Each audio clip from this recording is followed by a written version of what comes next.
At the beginning of 1972, the fragile Khmer Republic, still yet to celebrate its second anniversary, had crossed a crucial point. In fact, perhaps one of no return. The historian and former guest on this show, Craig Etchison, gives a very useful guide to this era we call the Cambodian Civil War. And in his words, he describes it as a dreary 7-act play.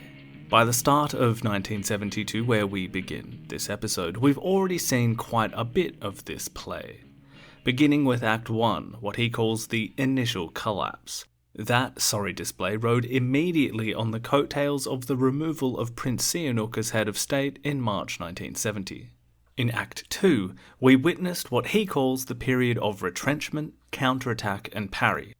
The Lon Nol defensive line was drawn in a diagonal slash across the map of the country. The idea being that what we have below this line, which isn't a huge amount, but what we have below the line we hold.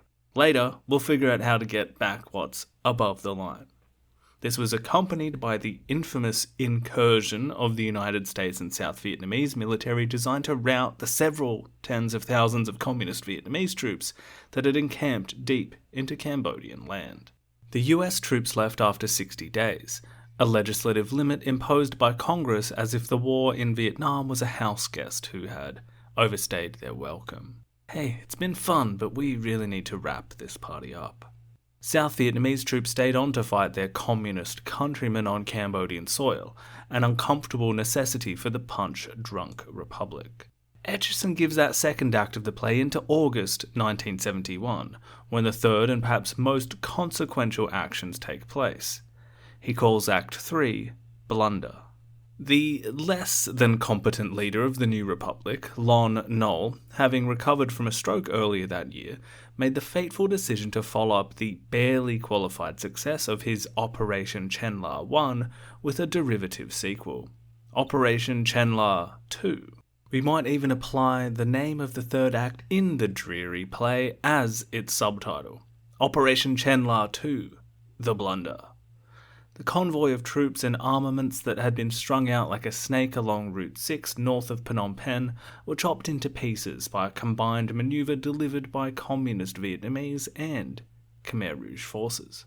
A day after the operation had been declared a success by Lon Nol, I might add. With thousands of the best of the Cambodian government's armed forces wiped out by the end of 1971, the prospects for the new year looked grim. The Paris Peace Accords, which Kissinger and the North Vietnamese hammered out in secret negotiations that we covered in the last episode, well, those were still a year away. Etchison designates this era of the war Act 4, Attrition, and it lasted from December 1971 until January 1973. And when you hear that phrase, attrition, many of you might instinctively think of the battlefields of World War I, when the objectives and strategies of war boiled down to, if we can just kill enough of the other side, bleed them white, then we'll win. This is, almost by definition, a defensive mindset, and Lon Nol's Republic was certainly on the defensive, and facing an opponent that was now mostly composed of their own countrymen. But as we'll see, the attrition wasn't just what Lon Nol's Republic would try and do. It was coming from the other side as well, producing many cuts and bleeding the Republic dry. The Khmer Rouge were now fielding a fighting force upwards of 100,000. Militarily, they had been watching as the apprentice up until now, occasionally handed a tool, but now it was time for them to work on their own. 1972 is the year that the Cambodian Civil War does actually become the Cambodian Civil War, rather than, up until that point, something closer to the Vietnamese Civil War being fought in its neighbour's land. And perhaps fittingly, if only in name, this period of the war begins with battles fought on the very ground surrounding the symbol of Cambodia, in the northwest of the country, the medieval capital of the Khmer Empire, Angkor. Now you may recall, my dear listener, that it was way back in part 1 of this slowly unfolding tragedy that the temple complex had actually come into play. The news that the area outside of Siem Reap town, basically just a few kilometres on that road that takes you north to Angkor, well, that had fallen into the hands of, well, at the time, communist Vietnamese. Under the banner of the National Front, a regiment of North Vietnamese and a handful of Khmer Rouge battalions had controlled the whole Angkor complex for around 18 months by the start of 1972. And this is a very interesting part of the war here, because while conflicts around the globe over the centuries have seen tragic outcomes befall national monuments or significant cultural sites, there was absolutely no intention from any of the parties involved here to do something that stupid around Cambodia's national treasures. To that end, as was the case with most provincial capitals around the country, Siem Reap remained in government control while the communists' patchwork of territory, occupation, administration, and no-go zones spread out into the surrounding countryside, including Angkor. But the French archaeologist who was born in Cambodia, Philippe Bernard Grolier, the director of the organization responsible for restoring and maintaining the Angkorian temples at the time, well, he was able to secure a ceasefire from both sides of the conflict in this specific area. Up until early 1972, there had only been one regrettable incident where about a dozen shells were fired at a communist position near Angkor Wat's southern wall. Fortunately, the only damage was a hit to the roof of one of the outer galleries, and some shrapnel damage to one of the bas-reliefs below it. In fact, this settlement was on stable enough ground that a negotiation with the Vietnamese allowed for a team of several hundred Khmers to continue their maintenance work with Grolier's supervision. He was permitted to ride his bicycle through the kind of no-man's land between Siem Reap and into the temple complex twice a week to supervise. Those of you familiar with Siem Reap might know the huge colonial-era Grand Hotel de Angkor. So just imagine a kilometre or so up north from that part of town, basically where the Apopo Hero demining rats office is. That was the front line. Surreal to think of today, but that is the area that still fairly neatly divides even the modern-day city with the gateway of forest that meets you for a few kilometres before you arrive at Angkor Wat. And while the fighting wasn't occurring there, it didn't mean that this edge of the war zone wasn't regularly contested. The stench of the bodies in this area by the end of the war was apparently unbearable. But back then, presumably when volleys of bullets were not being exchanged, Grolier would cross that no-man's land on his bicycle, continue north, and, I believe, the big job at the time was the restoration being done on the Ba Porn, which was essentially a great big stone jigsaw puzzle. The Ba Porn is just south of the Palace precinct, just north of the Bayon, but it was built much before Jayavarman VII's state temple. In fact, it was even built before Angkor Wat. It was this enormous thing, but parts of it had collapsed well before the 20th century. Grolier and his team were basically trying to put it back together.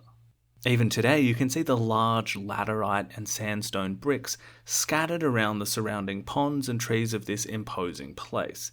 Pieces of the jigsaw that never made it back in. But the project would have to wait another 40 years or so to be actually completed, as it was about to be put on a lengthy and fatal hiatus.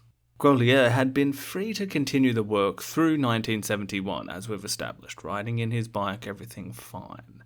But that came to an abrupt end on the 20th of January 1972. Additional North Vietnamese troops arrived without warning.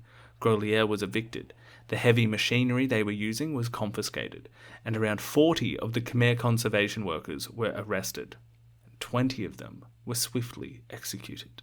What exactly triggered all of this is not entirely clear. The New York Times reported that in the days before Grolier's dismissal, fighting had actually broken out between Khmer Rouge and North Vietnamese forces over control of the area. Refugees who had fled the temple complex, because there were at least a couple of thousand people living in villages that were still amongst the whole grand space that the temples occupied, well, they told of a battle that killed more than 15 North Vietnamese soldiers. The accusation from the Khmer Rouge was that the Vietnamese had been pillaging statues from the temples and smuggling them onto the black market. the 20 executed conservationists appear to have been caught in the middle of that falling out. One account says they were shot by the Vietnamese in retaliation for their losses in that battle, whereas another one said that these people were killed for having protested against the methods being imposed on them. We actually don't know what happened, but tragically, either way, they were dead. Just over a week after this Angkor ceasefire collapsed, the Republican Army launched a response. It was called Operation Angkor Che, Angkor Victory, and the aim was to encircle the communist forces and cut off their supply lines. In the lead-up, a press release by the Lon Nol government stated that they would invoke Article 4 of the Hague Convention, which permits attacks on art and treasures in case of military necessity. The warning achieved by this statement, or perhaps bluff, had been put out there. If you imagine Siem Reap and a road going north from it to be kind of the centre of this mental map, the Cambodian government troops, once they began arriving by the first week of February, started fanning out on both the east and west of the main highway to the town, Route 6, as well as engaging in fighting just north of the town in that front line we discussed on the road to Angkor Wat. 4,000 communist troops, mostly North Vietnamese and some Khmer Rouge, were dug in and repulsed that first wave of government advance. The idea was to close in from both sides into the temple complex, but the communists were well equipped to keep that advance at bay. And without being able to call in the kind of air power that they had been used to relying on, Operation Angkor Che became a stalemate by the end of February. Back in Phnom Penh, rumour had it that the shift in the communist occupation of the site wasn't just a military strategy, but that may have been an attempt to create a physical kind of staging ground of the communist-led National Front for Liberation on Cambodian soil. The rumour was that Sihanouk himself would establish the opposition there and lead from Angkor, and that would have been tough for Lon Nol's shaky regime.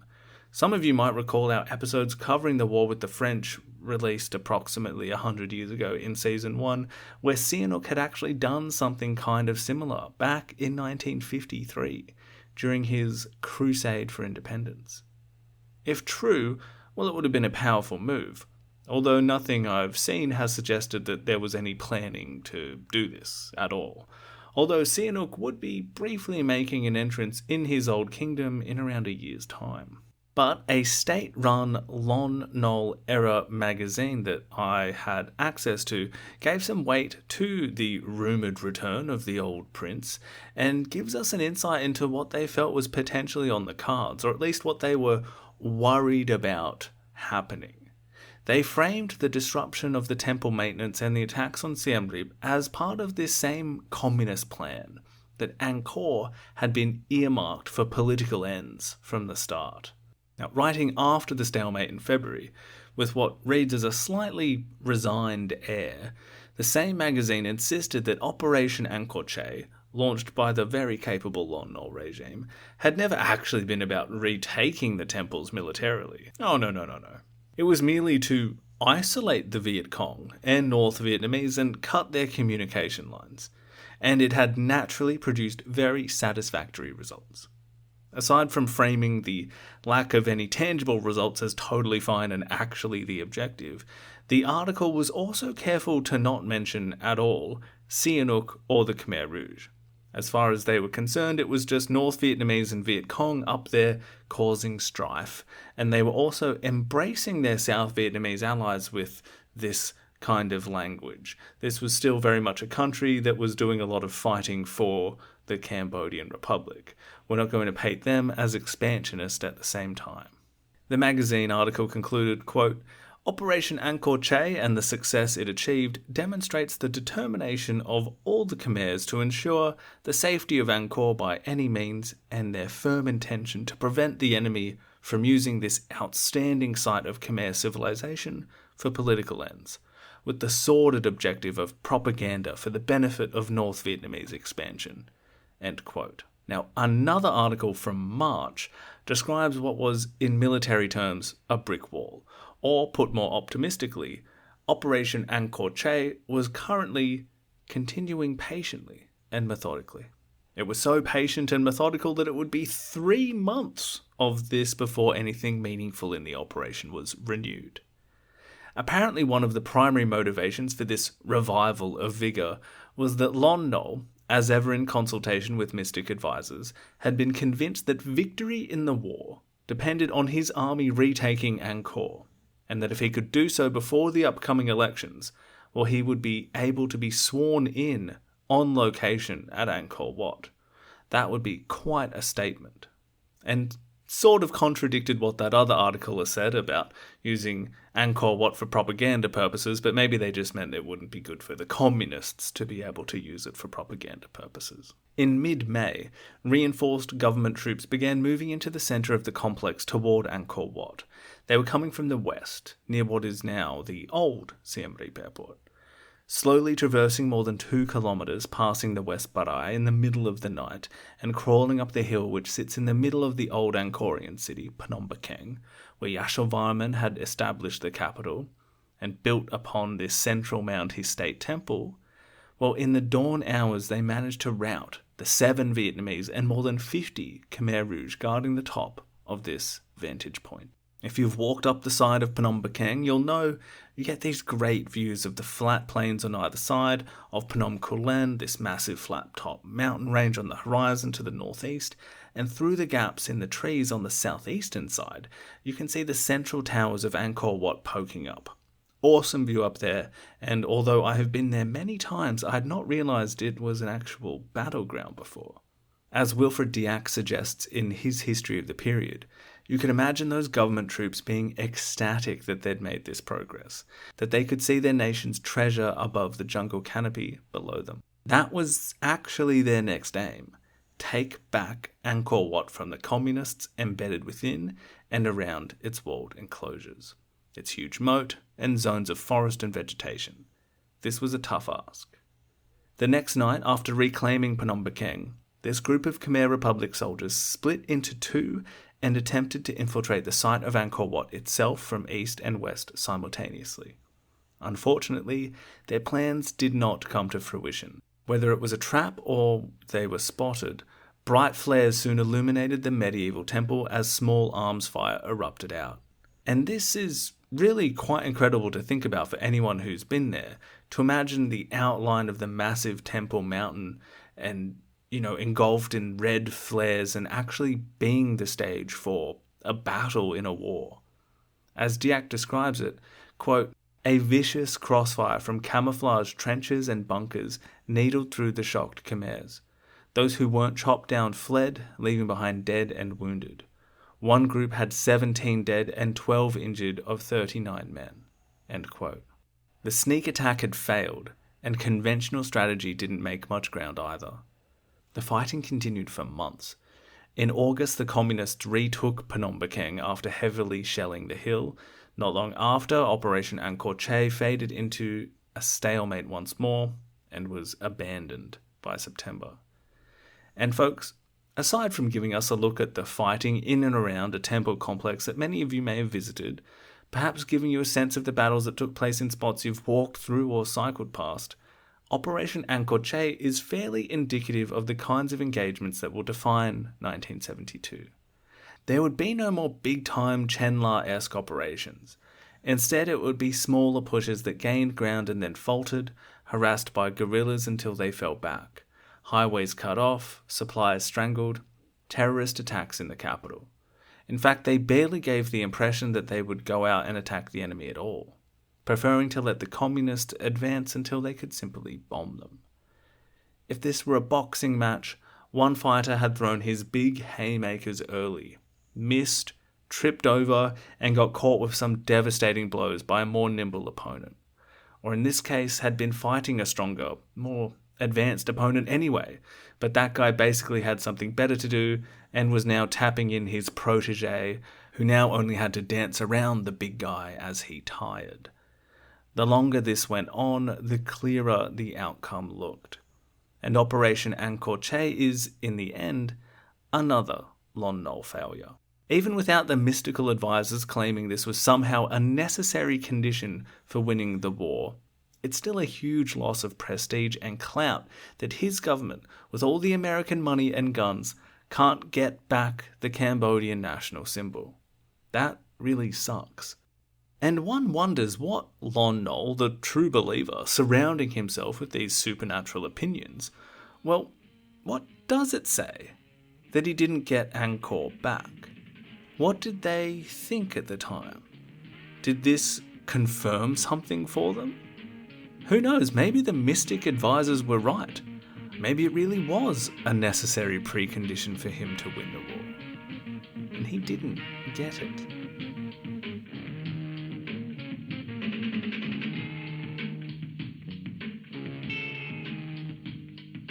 Alright everyone, welcome back to In the Shadows of Utopia. I am Lachlan Peters, and this episode will refocus on the functions and history of the Lon Nol period. Because in the last cycle, we've toured the Khmer Rouge administration of the countryside, places like M13, how they're defining their revolution as they grow in power, and we've also seen what's going on the international stage with Nixon, Kissinger, Vietnam, China, how that stage is affecting everything. But now we're back to our focus on the Cambodian Civil War itself, and I hope that intro there got you sufficiently back in the saddle. Starting this episode in 1972 means we're 1 year back from the Paris Peace Accords being signed, so we're going to see what the lead up to that looked like in Cambodia, rather than through the election-focused eyes of the US administration, and we're going to trace the degrading fortunes of the Lon Nol regime. And just quickly before we get into the story, for those of you listening relatively close to the time of this episode's release, just a reminder that there's been a complete redo of the Angkor episodes. The 2 original ones I did in 2018 have been completely redone. It's now a 3-part series. They currently have a different thumbnail on them when you navigate back to season 1 on your podcast player. And it was a good coincidence that this episode could start with Angkor-related events, so that region was hopefully fresh in your mind if you have just finished going back and listening to those, or, like I said, watching the more documentary-style thing that I put together on YouTube. Just a reminder to check that out if you haven't done so, or you missed the memo. While I'm reminding people of things, a reminder that the review function is a great way to help the show grow, and in an age of algorithms, AI-generated content, as well as AI aggregation of the info out there on the internet, it's hugely helpful if you can leave 5-star reviews and a few kind words out there for those robots to read and tell people who ask them, or who knows, maybe there will be an actual person out there that will find one of those reviews and read it themselves. And lastly, a big thank you to those who have helped out the show and continue to do so via donations with PayPal or Patreon, literally keeping me in a position where I can do this work. A reminder that a portion of everything coming in is also going out to a few tremendous charities that are reducing the level of suffering in the world for people and animals. So, thank you everyone from the bottom of my heart on that front. More information about all of that is at www.shadowsofutopia.com/support. Okay, so let's return to the story here, and we're going to start in Phnom Penh as part 4 of the dreary 7-act drama played out, Attrition.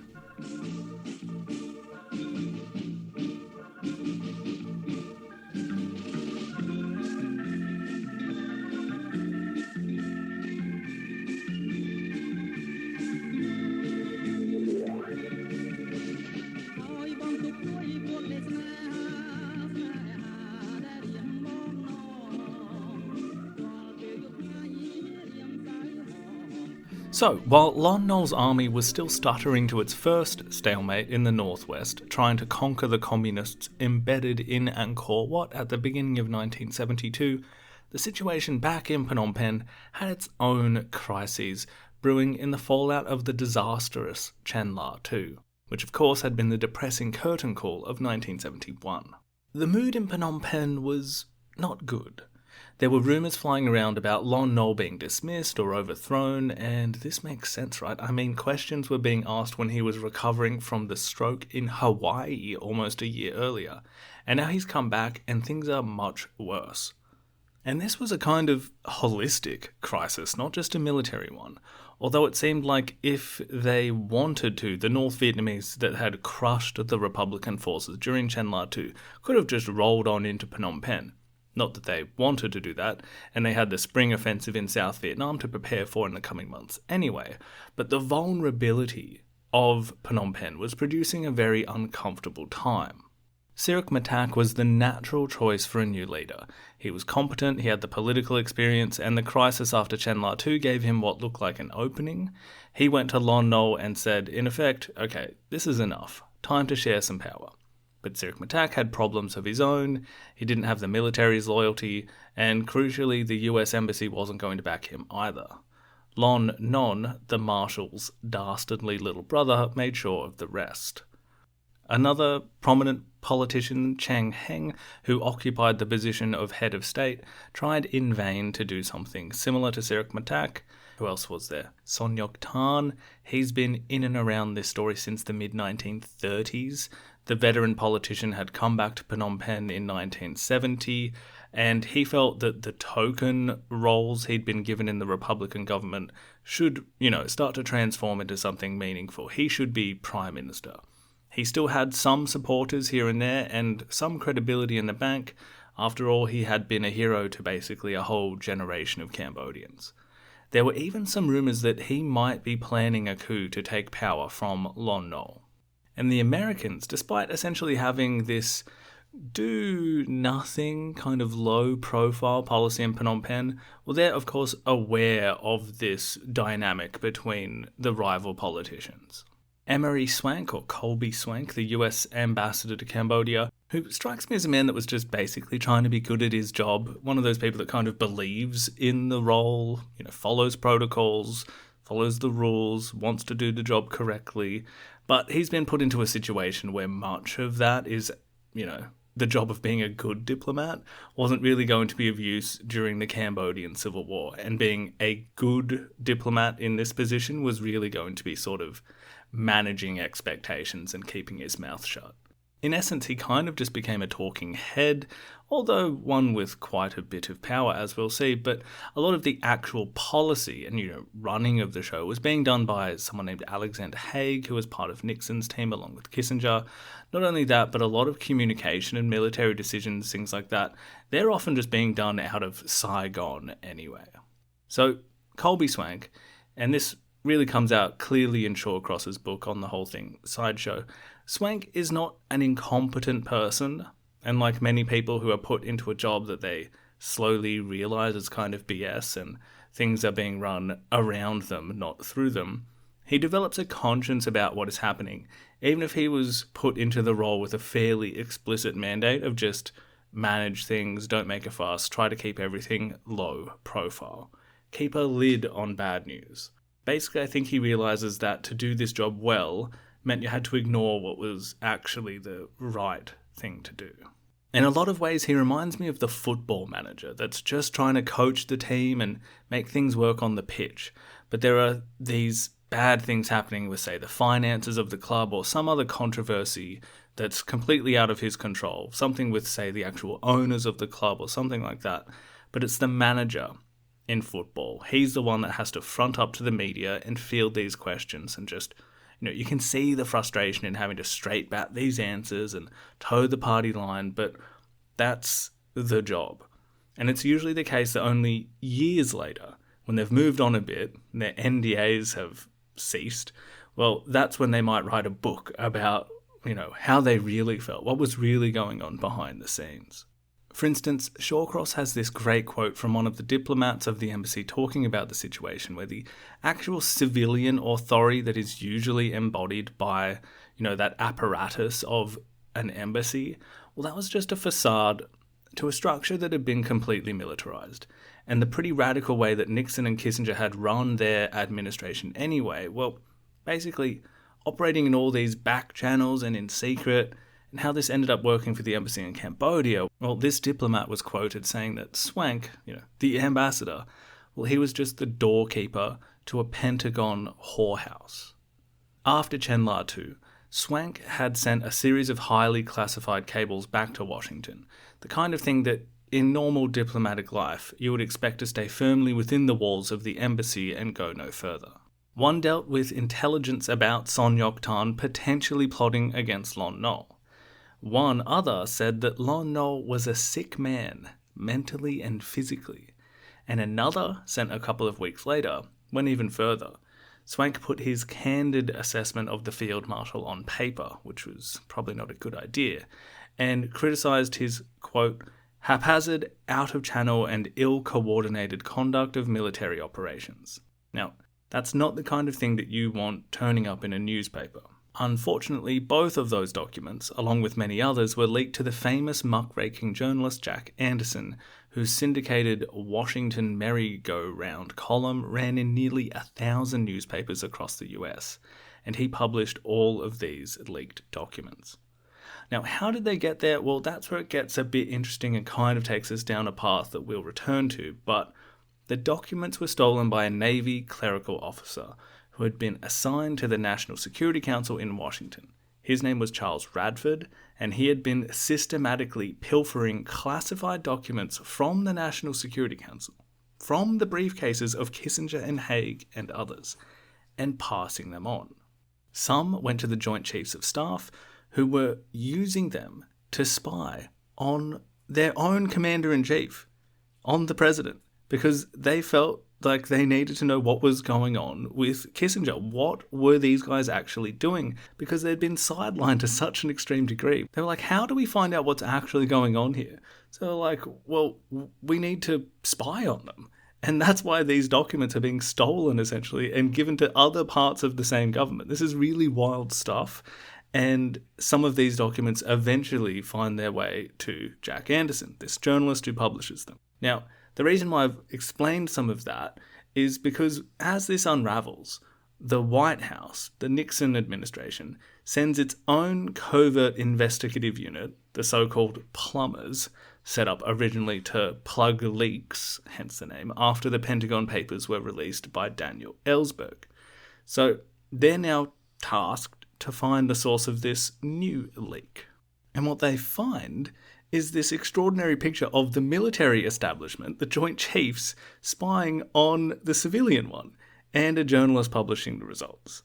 So we're going to return to this in detail more later, because these same people, same methods, this culture of secrecy and paranoia is going to feed directly into what becomes known as the Watergate scandal, and it brings Nixon down. For now, we're just going to stick to Swank's private, candid assessment of Lon Nol, and it being read over breakfast by Americans from coast to coast.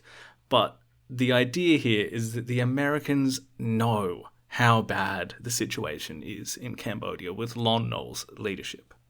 But just to tie up that loose end on, Ambassador Swank, he's had these pretty damning communiques leaked to the press. He's basically bad-mouthing the leader of Cambodia, saying he's, a sick man mentally and physically.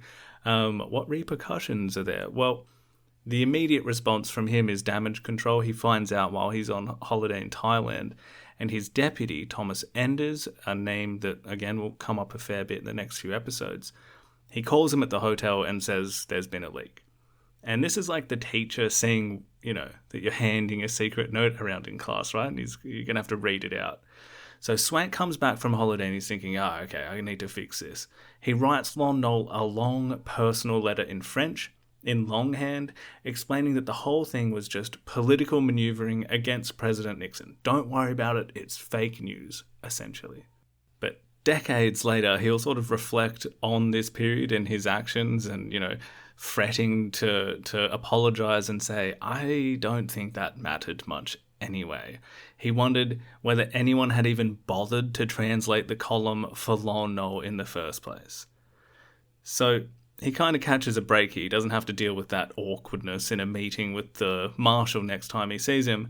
But isn't that such an indictment on the Cambodian leader and that administration that they likely either didn't know that the US ambassador was bad-mouthing him, their leader, or care to inform him that the US ambassador had basically called him inept and stupid and bad, and this was national news. If anything, it was at least a polite way of calling Lon Nol an idiot, but Shawcross notes that An American government psychiatrist, a colonel in the US Army who was sent to examine Lon Nol's mental condition in December 1971, well, this, was basically evidence for what Swank could have pointed to bolster his opinion. The psychiatrist, in his assessment, which made its way into a national security study a few months later, well, it said things like, observations by his close associates indicate his mental faculties have deteriorated markedly as a result of his stroke, and that medical data indicates that he has extensive vascular disease. It even says that, quote, it should be noted that even before his stroke, Lon Nol was reported to be a vague and unstructured individual, end quote, and that in their assessment they assume that within the next 6 to 18 months there may be another stroke which could be incapacitating or fatal, or a deterioration of his emotional stability or cognitive functioning. This is not an ideal prognosis for the guy who's running the country at its most difficult, complicated, and trying time. And like I said, that psychiatrist's report was actually presented in a much larger report that Kissinger had ordered in March 1972, National Security Study Memorandum 152. For months, dozens of officers in Washington worked on this thing, and the final product was pretty scathing. It was apparent that Lon Nol's erratic behaviour had eroded his original support base, his meddling on the battlefield had alienated parts of the military, his authoritarianism had lost him students, Buddhists, and politicians. A military assessment linked almost every deficiency in the Republic's army right back to Lon Nol. Swank's own addition to the report described the marshal like he was unconfidently riding a rebellious horse that he couldn't control. I don't think it's unfair to say that at the beginning of 1972, with things as they were, the Republic was already dead. It's one of the greater tragedies of this whole period that it was kept on life support in this kind of vegetative, corrupt state. Not to mention a war continuing on that will produce perhaps hundreds of thousands of casualties. But this is all with the benefit of hindsight. We also know that what was awaiting the plug being pulled, so to speak, so we can't be quite in a position to have wished the Khmer Rouge were in power sooner. But this does leave us with some questions at this point in time. Like, well, why did it take more than 2 years for the Cambodian communists to win a war that Lon Nol's army had basically already lost? And as we've just said, why was Lon Nol still in charge at all, given that even his US sponsors were compiling about how ill-suited to the task he was? We can answer the second question quite simply and quite sadly. Much like the situation that had occurred in the power vacuum of his stroke the previous year, there seemed to be an air of indecisiveness for the Cambodian politicians, and perhaps each of them, even the competent ones like Sirik Matak, Chang Heng, In Tam in particular, they were perhaps caught up in elements of their own bickering between themselves and an unwillingness to see the bigger picture, or past their own self-interest, or perhaps they were being actively kept from these positions by the machinations of, people close to Lon Nol. There is also the US's role in this. In their determination to keep a low profile, well, they don't want another South Vietnam, they don't want another Diem on their hands. They just want to give the Cambodians their military aid and their money and bomb the North Vietnamese long enough for Kissinger to get his peace plan over the line. They want to get out of Indochina in a way that, as we saw in the last episode, provides them the most cover when the war in Vietnam is going to inevitably be lost. The Cambodian problem was all subordinate to how it can help that central aim of leaving. So the US Embassy, even though they are cabling back to Washington saying Lon Nol is essentially unfit to lead, and there's whole reports being made about this coming to the same conclusion, well, they don't actually do anything to tip the scales for any of the other candidates for power. And I've alluded to him a few times already, but there's the problem of Lon Non, Lon Nol's dastardly little half-brother, whom I think I'll try and remember to continually link that epithet. Lon Non, the dastardly little brother. He even has this thin kind of pencil moustache at the time. He looks really villainous. He, much like when the Marshal was recovering from the stroke, is able to mount significant resistance to these other figures' political ambitions, and all the while pave his own path to significant amounts of power. He does these petty things. For instance, he's able to arrange protests by students against Siddiq, as well as other low-level thuggish things to supporters. He's keeping the military figures on side with his brother, and is making clear to them what they would be risking if other figures stepped into the leadership.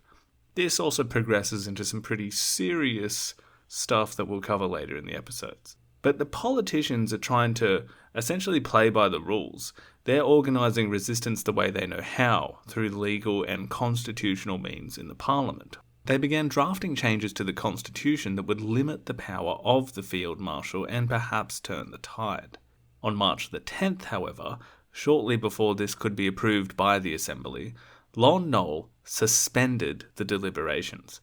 Not only that, but he announces he's also going to assume Cheng Heng's role as chief of state, like some political monster absorbing the powers of other positions of leadership. I have the message to the nation that he issued at 10 p.m. that night. I'll paraphrase a few sections for you. He begins with, "My dear countrymen, with reference to the message of the head of state, Mr. Cheng Heng, who has entrusted me with his supreme powers, I wish to inform you that duty obliges me to accept this mission in order to save the country from the danger with which it is presently threatened." He then spoke of the difficulties of the moment, the North Vietnamese and Viet Cong aggressors, and that the atheist Tamils, the word he used for unbelievers, had been bravely fought against until now. He then went on to speak about the enemy using vile techniques and strategic sabotage maneuvers to shake the national solidarity, and that despite these hardships, certain groups have strayed from the national community and are unconsciously assisting the enemies. Now, this is where he kind of alludes to what's happened, and perhaps a clear idea of these groups he was accusing of basically helping the enemy. That's what he's alluding to in that last bit. He says, as concerns the draft constitution of our republic, which is basically the constitution he had set up that gives him all these powers, he says that this had been submitted to the Assembly, but the Assembly had revised certain fundamental provisions of it, which he says brings about an important change in the spirit of the constitution and the wishes of the general opinion. Meaning, hey, we had a constitution, sure it made me pretty powerful, and you guys are trying to change that? I don't think so. They are wanting to change it away from how he wants it to be. And then he explains what he's done. Again, this is a, message to the nation. Quote, "Since the mission that I have accepted as head of state compels me to re-establish order so that the country and the state-controlled institutions can cope with the unbelievers, I have decided from this moment to dissolve the Constituent Assembly, and I shall take urgent measures designed to save the Khmer Republic, to bring about a return of peace to the Cambodian people, and to lead the country toward prosperity and happiness like other countries." End quote. He then concludes by appealing to the people from every social level to remain calm, close ranks with the government for the greater good of the country and the victory of the Khmer Republic. Long live the Khmer Republic, the final line. And just to be clear what is actually being said here, he censors the parliamentary move against him and just closes shop and says, actually, no, we don't need the body of government that can do that. I'm going to change things around so I have even more power and you have way less, and you can't take it away from me. 3 days later, he has another radio message to the nation. I'll give you some highlights. "After accepting to fulfill my heavy duties insofar as I am responsible before the entire nation, I am making some changes of how the executive body works. Number 1, as of today, the chief of the Khmer state will assume the title of President of the Khmer Republic." He doesn't actually mention that that's him in the speech, but it's perhaps implicit. He also says that the President will be Commander-in-Chief of the Army. And this is basically just changing the rules once people were about to use the rules to limit his power over the entire government and army, and he says, okay, well, how about now I'm president? The president wasn't there before. This is a new role he has conjured and given himself sort of more executive powers. It's around this time that Sirikh Matak is dismissed, and for the time being will be basically out of the political equation. This will happen to basically all of the competent, prominent politicians. They won't be, sent to jail. They'll kind of be given either token positions or they'll sort of quit, but then they'll be brought back in, but they will never be actually given much real authority from this point on. The new president, Lon Nol, probably to ward off the rumours around Phnom Penh, also gives Son Ngoc Tan the powerless role of First Minister.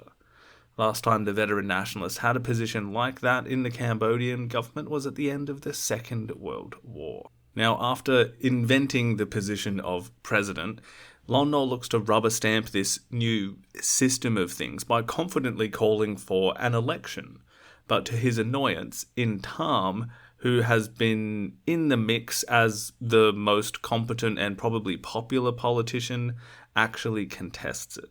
David Chandler suggests that he didn't know what kind of fight he was in for. Straight away, Lon Nol and his circle start playing dirty, saying if he was to lose the election, then the American financial and military aid would cease. No Lon Nol, no money. Annoyingly, the embassy did nothing to correct that. Then there was the fraud and violence that we've come to see in, let's face it, just about every election we've covered in this podcast from the mid-1950s onward. In Tam could do little to prevent these things, and he wouldn't be the first to fall foul of these grubby moves. For instance, one of his representatives in Persat was assassinated, while in other provinces ballot papers with his name on them disappeared from voting booths, while in the capital, where he was quite popular, several ballot boxes were sequestered and the votes for him were destroyed.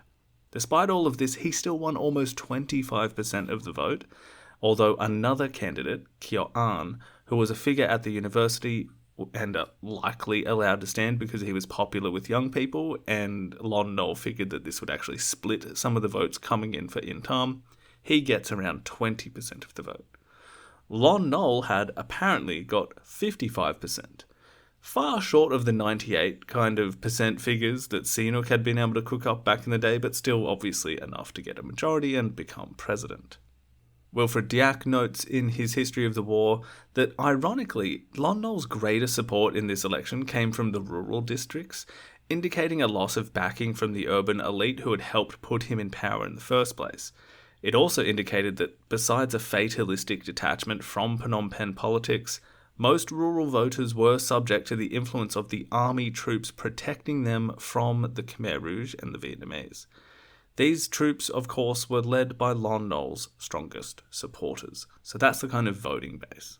Lon Non, the dastardly little brother, would later boast that he was able to get the field marshal an extra 20% of votes. Now, this wild suggestion actually made it into public knowledge pretty soon after he made that claim, and the losing candidates filed an official fraud complaint, which, surprise, surprise, was rejected by the constitutional courts. Newspapers bold enough to print articles talking about fraud soon found themselves on the wrong side of a new law which gave the government free hand in suppressing media when it was critical. So here we have the sort of state of play of the Khmer Republic.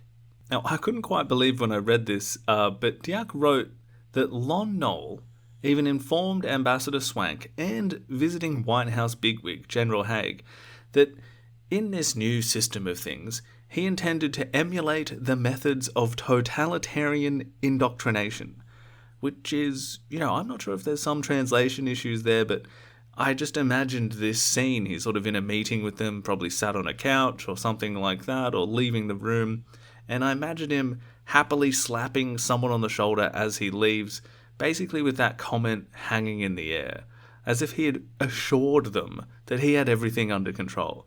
No worries. Guess what, guys? I'm going to emulate the methods of totalitarian indoctrination. He's just, put everyone's mind at ease with that statement. And here, again, we have to look at the role of the United States in all of this, and just double underline this. They were worried about keeping a low profile, about not stirring the pot. They didn't want another Ziam on their hands, another military coup, and the headlines and the damage to the Nixon doctrine. But when someone's walking out of the room like that, when you're looking at this situation get as bad as it's getting, it's crazy to think that the 1972 election is, and this is what Shawcross points out very pointedly, the 1972 election gave Washington a clean and perhaps final opportunity to just see Lon Nol exit the leadership position. They had their chance again to get rid of this loose cannon. There would have been no necessary coup even. They didn't even have to kill anyone. The CIA need not be involved. By the first half of 1972, they knew that In Tam was a real alternative to the Marshal, because remember, they'd done a massive report into Cambodian politics that was discussed in Washington. And this report is, In Tam comes out glowingly in it. He was experienced in politics, he even had military experience, he was honest, he lived modestly. The Washington study even noted that he had integrity and personal courage rare among Khmer leaders. They even thought that maybe In Tam's leadership might have brought back some of those who had joined the Khmer Rouge out of disgust with Lon Nol rather than genuine revolutionary conviction, like Itzarin that we spoke about a couple of episodes ago.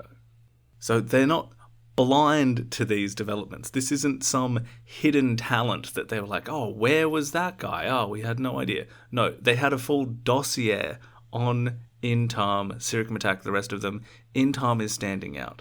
But what do? They do nothing.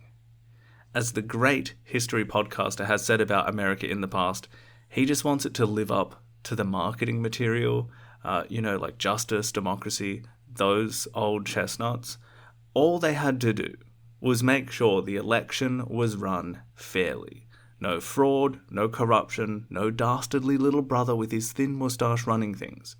And Lon Nol wouldn't have got the votes to be the president. It's that simple. Washington just needed to inject some actual democracy into things, but they didn't. And this is even worse than when he had a stroke and they sat there twiddling their thumbs. All they had to do was just make sure it was an actual democratic election. It's almost too on the nose how sad the state of affairs is when we look at it like this. And, I'm not the most naive person in the world. I realize that American foreign policy, CIA meddling, regime change, all these kinds of things, the United States have been dining out on that since the end of the Second World War. But here, again, all they had to do was just make sure it was a fair election. William Harbin, the chief of the embassy's political section, essentially the man whose job it was to analyse and report on what was actually happening in Cambodian politics, he prepared a detailed paper documenting the electoral fraud, particularly in the provinces where there was little foreign observation. And when Ambassador Swank read it through, he, surprise, surprise, refused to send it on to Washington. His flimsy reasoning was that there were just too many unsubstantial allegations in it. Harbin's verdict on that decision was blunt. Washington, he said, had collaborated in delivering total control of its military aid into the hands of a man appointed because of his incompetence. The Nixon administration, far out on a limb in an election year with its Nixon doctrine, did not want anyone to see the albatross around its neck. Now, In Tam, apparently after this farcical election, was apparently told by the US Embassy to just, try and help out Lon Nol so he doesn't make all the decisions. And In Tam, sadly but kind of brilliantly, responds effectively with a kind of, look, this is your mess. You can deal with what he does. To appease the Americans, President Lon Nol did have to bring Sirik Matak in from the cold, although he was simply named as a special advisor and was essentially put in a glorified timeout corner. So, by mid-1972, in the aftermath of Lon Nol's complete military blunder, Chenla II, not only is he still in charge, but he's even more in charge. While all of the serious people who might have been able to step into a leadership position had been contained, dismissed, or otherwise made powerless. Meanwhile, the United States knew all of this was happening and stood idly by.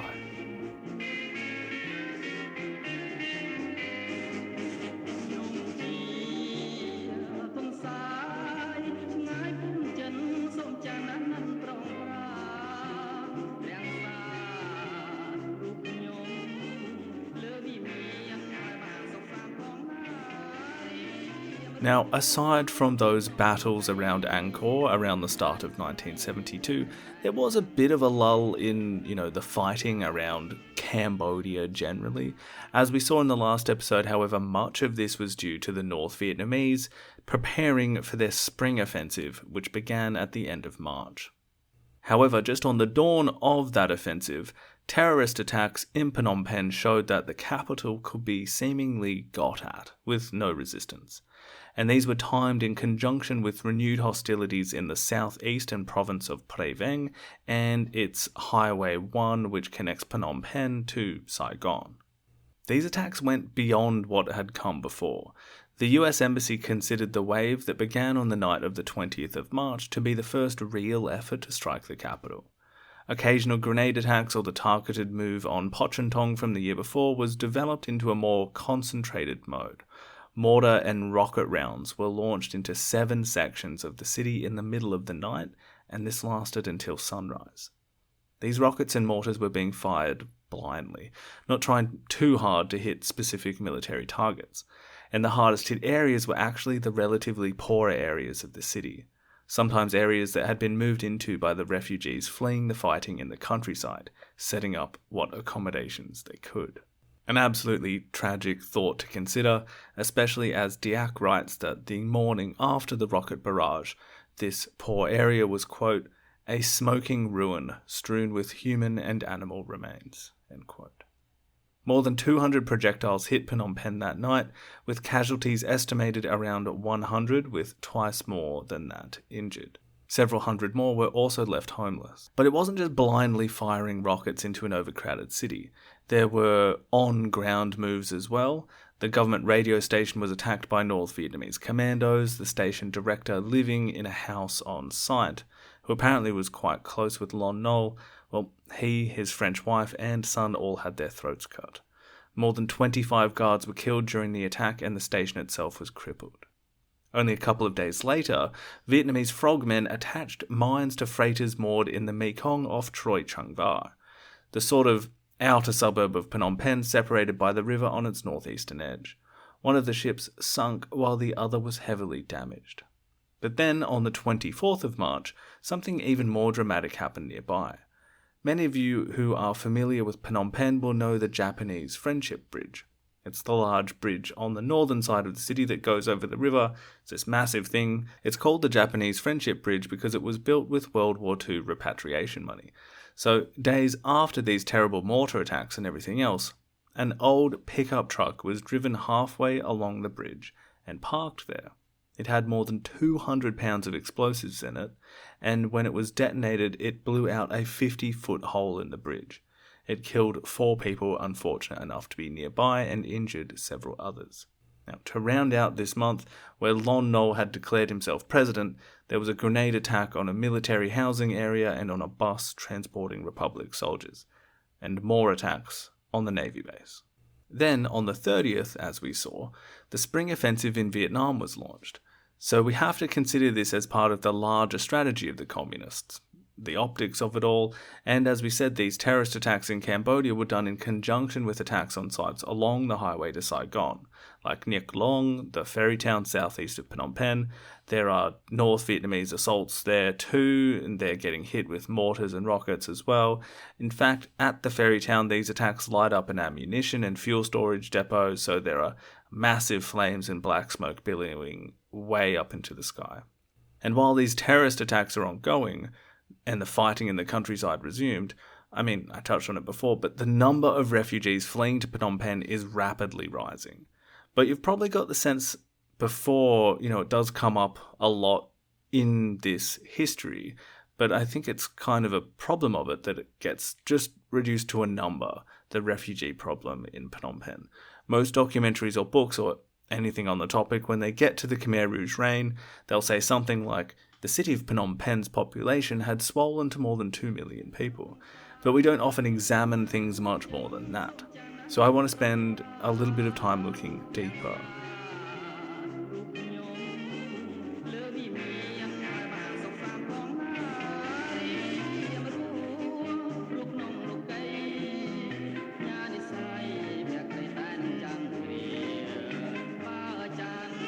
The pre-war population of Phnom Penh was around 600,000. By the end of 1971, more than 2 million of Cambodia's 7 million people have been displaced throughout the country, not just in Phnom Penh, but to other provincial capitals. The natural place to flee from all of the fighting, though, is Phnom Penh, and the population there will more than double and triple in size over the war years. And again, a horrible statistic that is worth repeating whenever the story is told. But we should look a little closer at the variety of stories that encompassed and try and separate that from just it being this massive number. Because these people weren't all the same. They didn't all come at once or from the same circumstances. Like, the first wave were mostly farmers fleeing the bombing, the fighting, and particularly, the South Vietnamese even, who were treating Cambodia as a free fire zone. So even if your village or your district or whatever it may have been had not fallen into communist control, if it was being occupied even by the South Vietnamese army, that was going to be a problem as well. Many reports paint a picture of this foreign army behaving as though Cambodian civilians simply weren't their problem. Shawcross has a note here that said at the town of Kep in Kampot province, they ate the animals in the zoo. A joint Cambodian South Vietnamese committee was eventually set up to examine these and other various abuses. By 1971, it had looked at 300 cases that had been lodged and paid compensation on exactly 2 of them. Refugees, as I said, will often make their way to provincial towns, but even they can sometimes be besieged or overwhelmed. For example, Svay Rieng in the east was receiving 300 new arrivals every month through 1971 and 1972, most of them coming with absolutely nothing.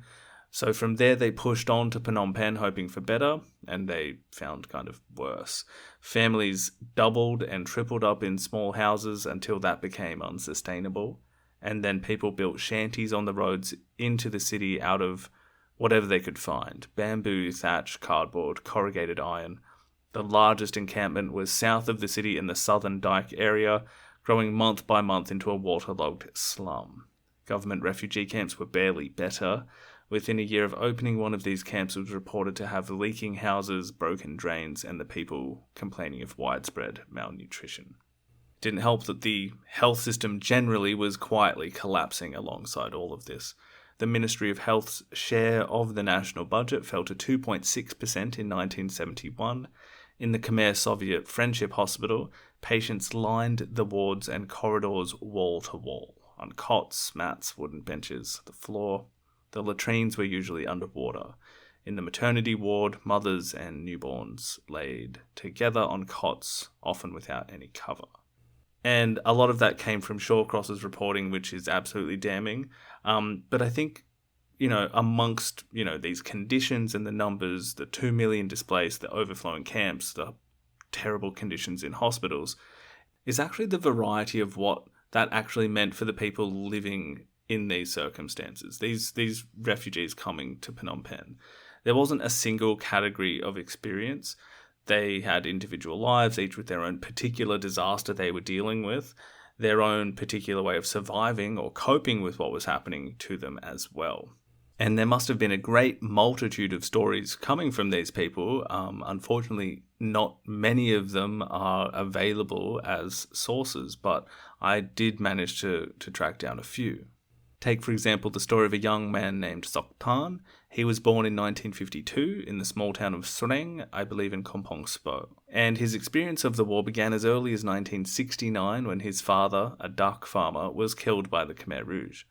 The reason they killed him was to get his pistol, which was a pretty uncommon thing for a civilian to have, and as you might remember, something the communists were in dire need of at that time. I think in 1969 the Khmer Rouge could have realistically put all of their guns on one pretty big table.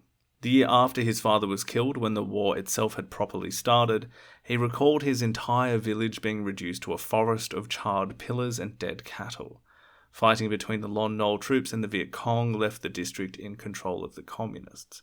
And he pointed out that the Vietnamese had burned down the entire village with this peculiar makeshift firebomb, utilizing this time-delayed fuse made out of a cigarette and stacked pillows. He managed to escape with his grandmother pulling her on a cart behind his motorcycle. The communists had made their administration of the zone apparent as he was required to navigate between checkpoints with a system of permits and permissions. He eventually made it past the front lines and into government territory. But that really just becomes the start of something else, right? So they have to figure out what next. Life went on, but in these new circumstances. He borrowed enough money off of a relative to buy a used motorbike, and he started a taxi business. But this, in and of itself, was fraught with more danger.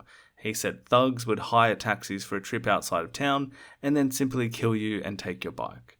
He also had lots of stories about the Lon Nol soldiers, that they were often drunk and recklessly ordering him around on the bike with their machine guns, amateurishly held in ways where he thought he might lose his head without warning. And again, this is just one guy out of hundreds of thousands, right? Struggling, but also living. In these years, he found a wife. They had 2 sons, one in 1971 and another in 1972. And thankfully, he was able to record his memories of this time decades later, as, sadly, many others would have similar stories of survival and getting by until they would abruptly end. Another man who was able to recall these memories, Oi Ton, provides a different experience as well. He had come from a modest rural background, but applied himself to his schooling and from his village made it to study at the Lycée Sisawat in the late 1950s. He had become a teacher, then a school principal, about 30 kilometres southeast of Phnom Penh. Like Sok Tan, when the early days of the war produced these extreme levels of fighting where the Viet Cong and North Vietnamese had fought through and smashed many areas of the country, he and his wife felt the need to abandon their home and jobs and flee to Phnom Penh. They had nothing, although his wife said that once the fighting had died down in their home village, she returned and found that their home had been looted, except for her sewing machine. That hadn't been stolen. She took it back to Phnom Penh and started a small tailoring business out of their apartment in the middle of the city. By 1972, as we saw, the city was bulging with this new class of people who had abandoned their homes in search for safety and finding the means to survive however they could. Oi Ton, unable to find work as a principal in Phnom Penh, was also faced with the problem of taking care of his children and wife. So what did he do? Well, he joined the army, like so many others did. Luckily, his education and skill set meant that he wasn't recruited as an infantryman. He'll eventually move into signals, then intelligence, but vast amounts of the male population of Cambodia were being faced with this binary decision, particularly in the countryside where you would essentially be conscripted into the Khmer Rouge from an early age, or you could take a chance, flee to Phnom Penh, leave everything behind, but then still likely decide to join Lon Nol's army. One of those who did find himself in that position was An Samat. He found himself in the army. He'd been a student in his final year of study when the war began. He reflected on the character of fighting in this pretty stark ways. He was someone that eventually rose to a position where he was in command of 100 men, but he basically said that it was just this constant churn. Your friends would be killed every day and then replaced every day. Seeing the sunrise would mean you basically chalked off the previous day as a win. You survived to see the sun, but maybe tomorrow you'd die. You just had to make your peace with it. And of course, Phnom Penh wasn't just refugees finding shelter or men choosing a side to fight for. In Jim Lurie's book, The Last Helicopter, and you might recall we had him on to speak about the book and his experience as a reporter during the war. Well, a lot of the book is actually built out of his former Cambodian girlfriend Sinan's experience as well. And she has this quite different life altogether in Phnom Penh, where her circle of friends, all young women, were a bit kind of separated from the traditional societal roles of the time. They were kind of cosmopolitan, they had Western boyfriends and husbands, and we would, generally describe them as living this pretty modern life. Jim would call them the city girls. Sinan was a secretary for a tractor and transport manufacturing company. Her and her friends would drive around in a yellow Volkswagen Beetle, cruising around on Saturday nights, going to parties, socialising, laughing as they rode around through traffic, enjoying their lives. Apparently one night, though, there's this scene that could have come, out of any upbeat teen drama, but punctuated by the deadly reality of where it was taking place. Imagine the 5 women enjoying their drive around the city when a rocket out of nowhere drops from the sky and explodes behind them. And the driver, she just puts down her foot and gets out of there until they could catch a moment when they all looked at each other and just burst out laughing. Nervously, but still, relief. The bubble was momentarily burst in that moment.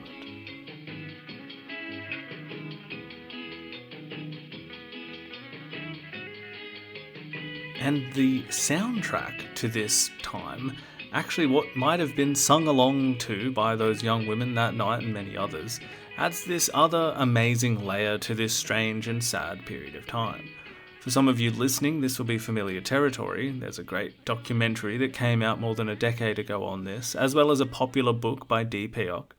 But while all of this was going on, the slow death of the Khmer Republic, the refugees flooding into Phnom Penh, the rocket attacks, the bridge being blown up, the corruption, the war, Phnom Penh was also somehow in the middle of a golden age of rock and roll.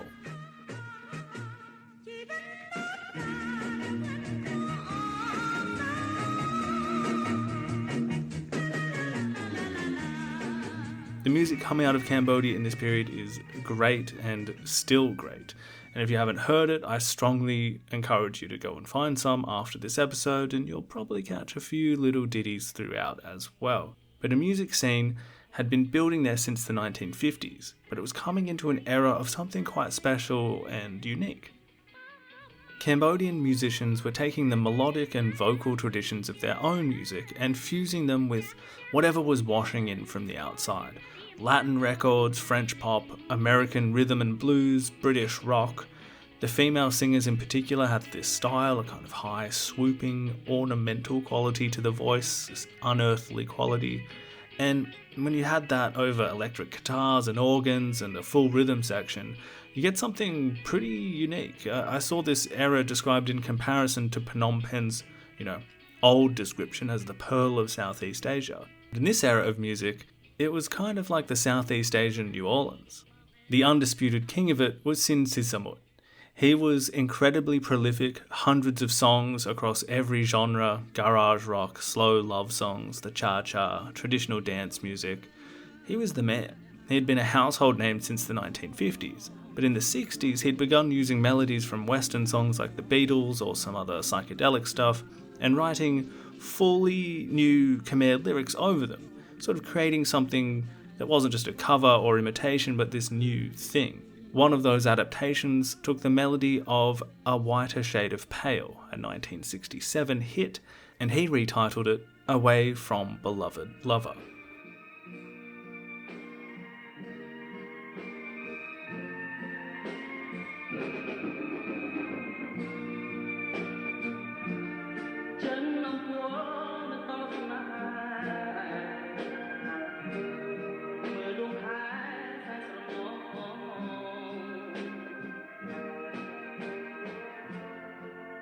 It has become perhaps the most emblematic recording of the whole era, this haunting thing that captures a lot about the time.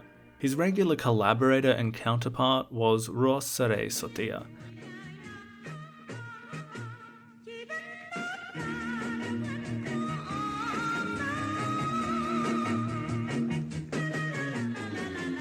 Who Sihanouk himself had declared the golden voice of Phnom Penh.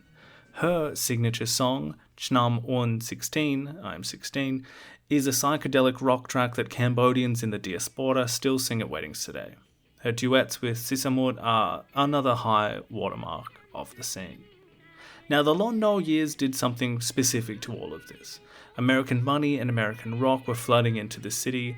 US Armed Forces radio broadcasting to troops in Vietnam was audible in Phnom Penh, and that was part of the soundtrack.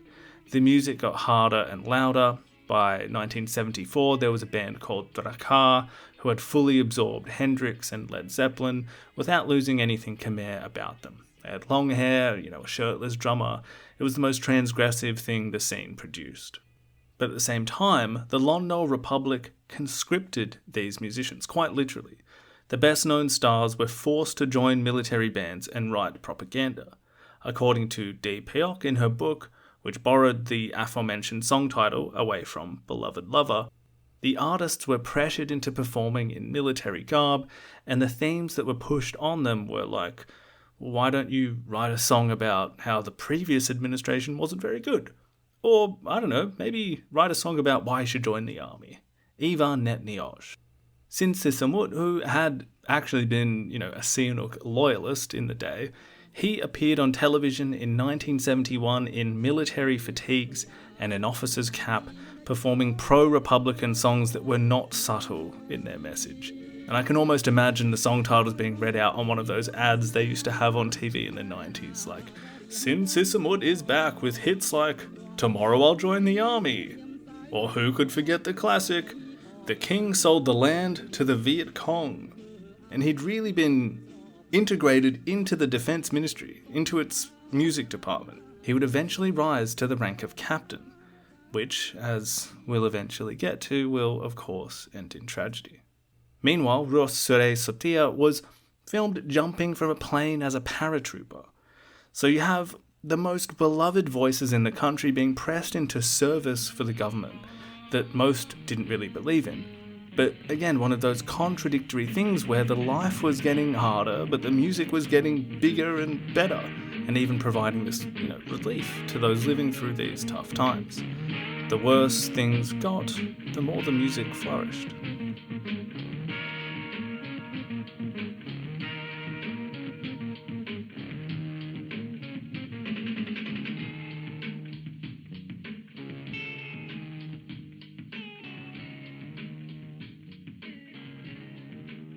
Now, this sort of tonal whiplash between all these things, this is something that will just keep coming up in these episodes. But Hang Nyor, who famously went on to portray Dit Pran in the Killing Fields film, he captured much of this sort of vibe in his biography.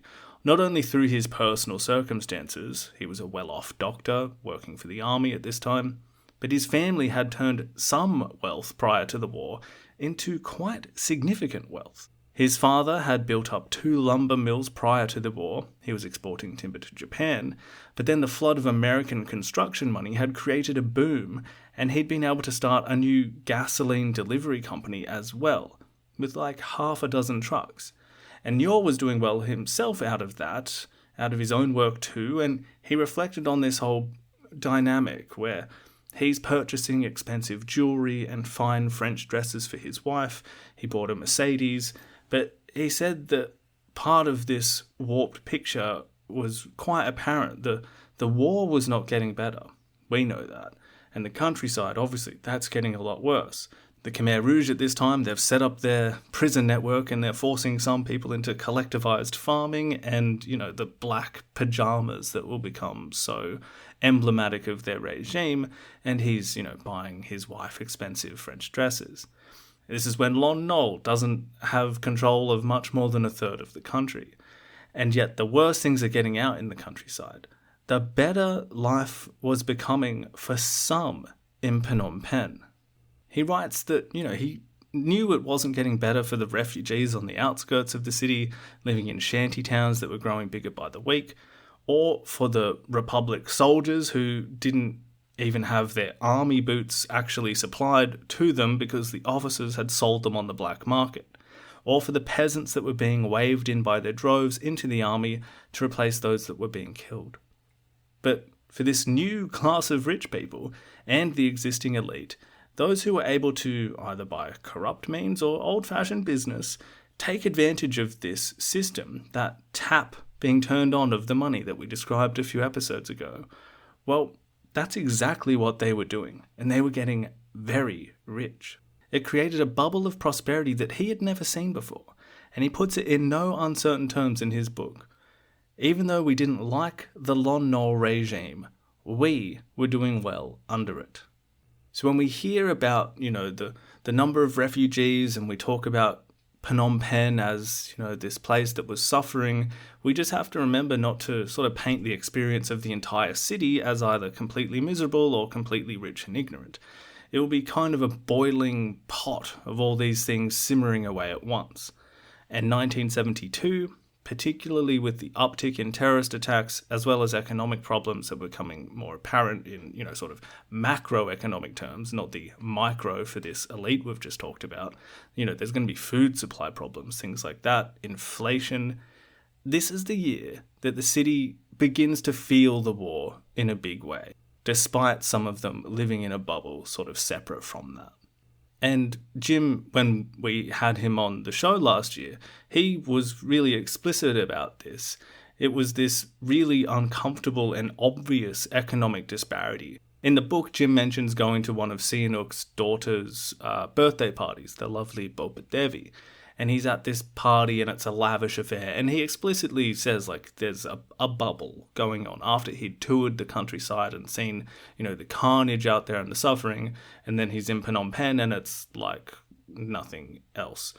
And if we were to sort of just reflect on that more broadly, I mean, aside from it being, this uncomfortable reality and no one likes seeing this, wealth gap, but it actually creates this other quite serious deficit within the fighting of a war. Having this kind of wealth in a bubble really doesn't help. The propaganda value of that is pretty immense.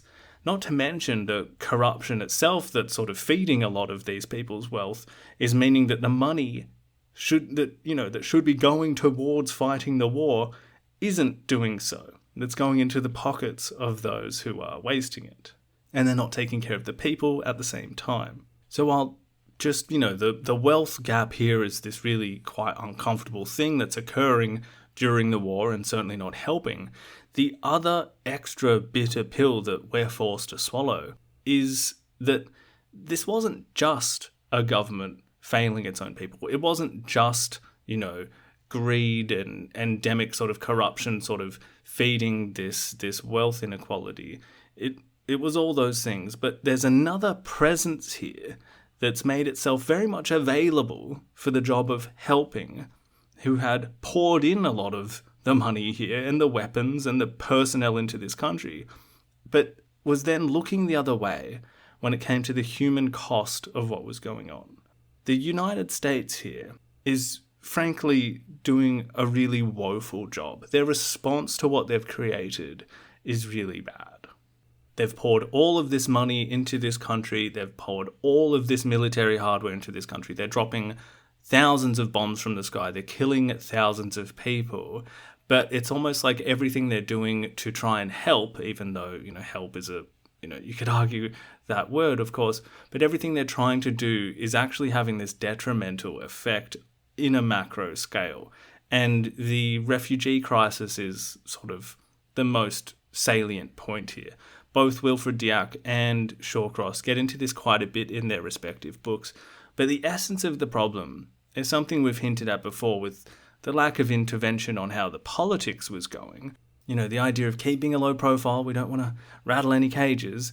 Well, basically they thought that having a huge refugee crisis in the Cambodian capital, well, we kind of want to keep a low profile, you know what I mean?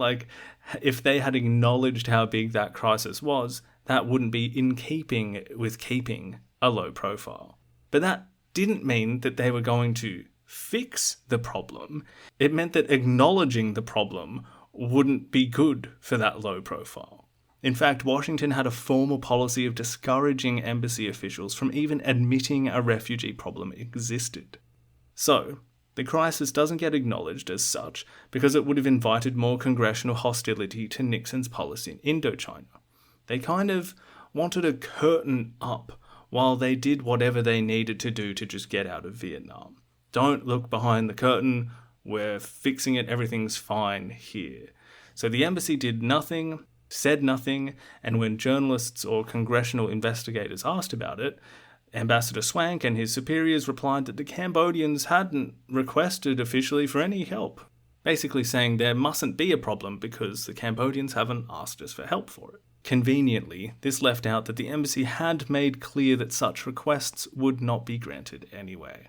Two members of Senator Kennedy's refugee subcommittee visited in September 1970 and reported that US officials were obviously aware of the displacement but showed little concern, either about the situation itself or about the impact of American military activities on the civilian population. Nobody in the embassy had been given full-time responsibility for the problem either. Total American refugee assistance over the first 3 years of the war came in at around $1.5 million, which, without context, maybe that sounds kind of big, except that's what it costed, roughly, to cover 1 day of the aerial bombardment campaign. Much of what did arrive in refugee aid came from foreign governments. Japan contributed significantly, even as many of those same refugees had fled their villages to escape American bombs. Now, again, to be fair, or to give some of the blame to everyone here, the Cambodian government was not exactly covering itself in glory. It had no coordinated policy for dealing with the population crisis, it never developed one, and hadn't thought to ask the Americans for help with developing it. Which, given everything else we've seen about how this government operated, isn't perhaps surprising. And this will simply get worse and worse. There are still 2 more years left in the war. And the thing that's just so unbearably tragic about this sordid state of affairs is that it was just so base. It's this very base idea of greed and corruption, that government service itself in Cambodia, so becoming a politician in Cambodia, for the vast majority of those anywhere near that career path, what that meant was just a means of personal enrichment for you and those in your patronage network. That was the reason you got into that public service. But just because that was the way things were, doesn't mean that it's a very inopportune time for that to be the way things were. As in, the Lon Nol regime had to be good. They had to do the bare minimum of what was required. But they won't realise just how screwed they are until it's too late. How much they needed people that actually cared about what they were doing and becoming capable public servants. And it's like they didn't really know just how high the stakes were. Or if they did, they didn't really behave like they could influence the outcome. It's kind of comparable to something like an environmental catastrophe, where it's not like the Khmer Republic didn't know they were at war. They can see it. They can see the dead, the refugees. The city has bombs falling on it. But for some reason, seeing these things didn't really force the behavioural change toward what might have been a more productive course. It's like constantly filling up a lake with toxic waste because it makes money to do so, and you know damn well that that's not a good idea, and then somehow you're still kind of surprised when you poison the town's water supply irreversibly and everyone has to move. Like there's this, cognitive dissonance with how you're acting and the circumstances you're in. The people in charge of the war, fighting the war, are some of the most corrupt parts of the system, and they're going to lose the war because of their corruption. But a lot more people are going to die because of those actions. But like I said before, we do want to avoid painting with this really broad brush here, with this quite simplistic view of, the Lon Nol period and everyone was, corrupt or bad or good or whatever it may be. The entire army wasn't corrupt. Many of them were incredibly brave and dealing with awful circumstances. Not every politician was a totally inept person. We saw how they'd been basically often under threat of violence. Anyone competent that had perhaps good ideas was being pushed into the corners, sometimes quite physically. And not every person living in Phnom Penh had this fatalistic attitude or a selfish, uncaring attitude. Many of them sensed an impending danger. It was a very ominous time, and perhaps they reacted as they did, continued living their lives as well as possible because it was a defense mechanism. Or perhaps it was optimism that things would just turn out okay. That could be read as naive optimism, or perhaps a genuine belief that things might get better if things were to change. Like, it had to sort of come to an end before it could rejuvenate. But as I said, the consequences are going to be felt by the entire population, not just the officials skimming funds or the officer padding out his payroll with soldiers that don't exist. You can tell sort of how I'm going through this. It's just this tragedy that we know what's going to happen. So we see this as a slow death, when at the time it wasn't perhaps so clear just how terminal things were, and certainly not what was waiting around the corner as well. And this is often sort of referred to as like a fatalism of this is just how it goes, and the existence of that bubble, the elite part of the society that could still frequent the French restaurants and the sports club near the Hotel Phnom, it's just a shame that this attitude gives, at least on paper, the propaganda wing of the Khmer Rouge such an easy win. I think it was a couple of episodes back when we spoke about the Khmer Rouge side of things in 1971 and 1972, and I think I started one episode where Sihanouk's writing in his book from that time. It comes out in 1973. He's quoting these intellectuals and professionals who had joined the revolution, had left the city and gone into the liberated areas. And obviously, what he's writing is in and of itself propaganda. But he could feasibly, at the time, read out their reports of it being, so nice in the liberated areas.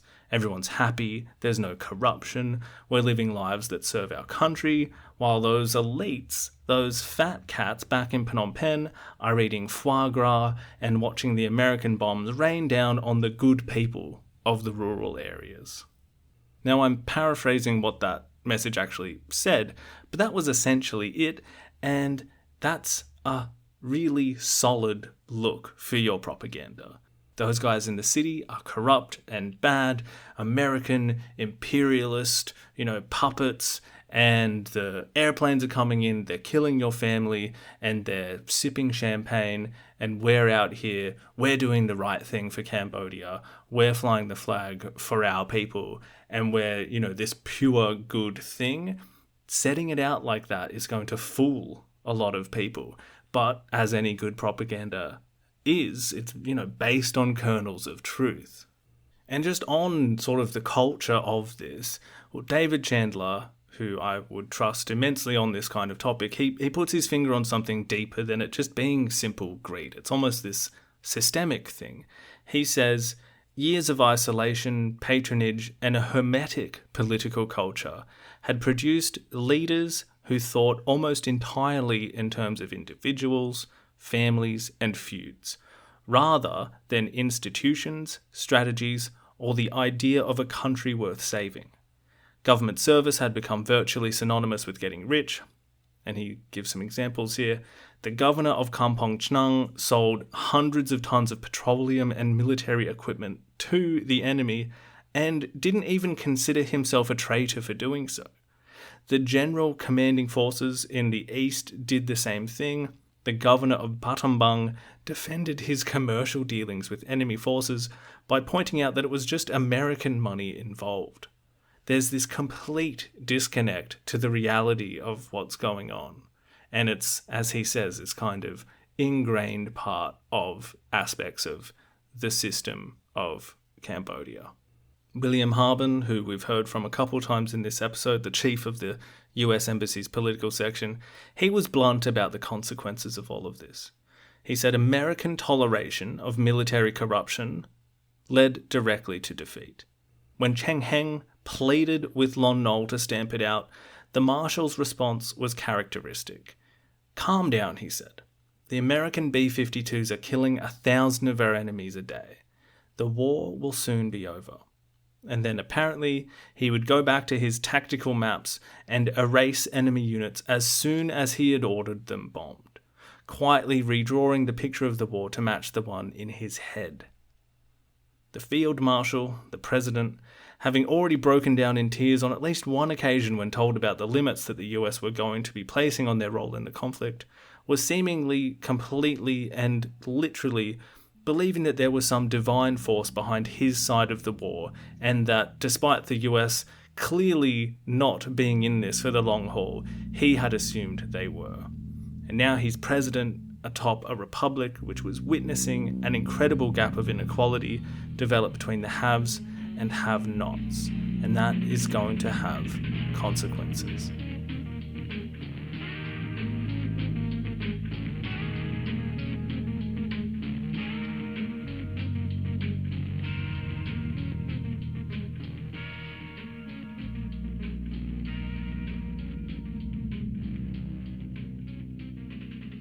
Lon Nol's election in June was an occasion that the communists didn't miss for their chance to make a little mark either. On the 5th, a rose-curtained Volkswagen microbus pulled up near the Defense Ministry in north-central Phnom Penh. 3 Chinese rockets streaked from the launcher that had been rigged into the vehicle's roof.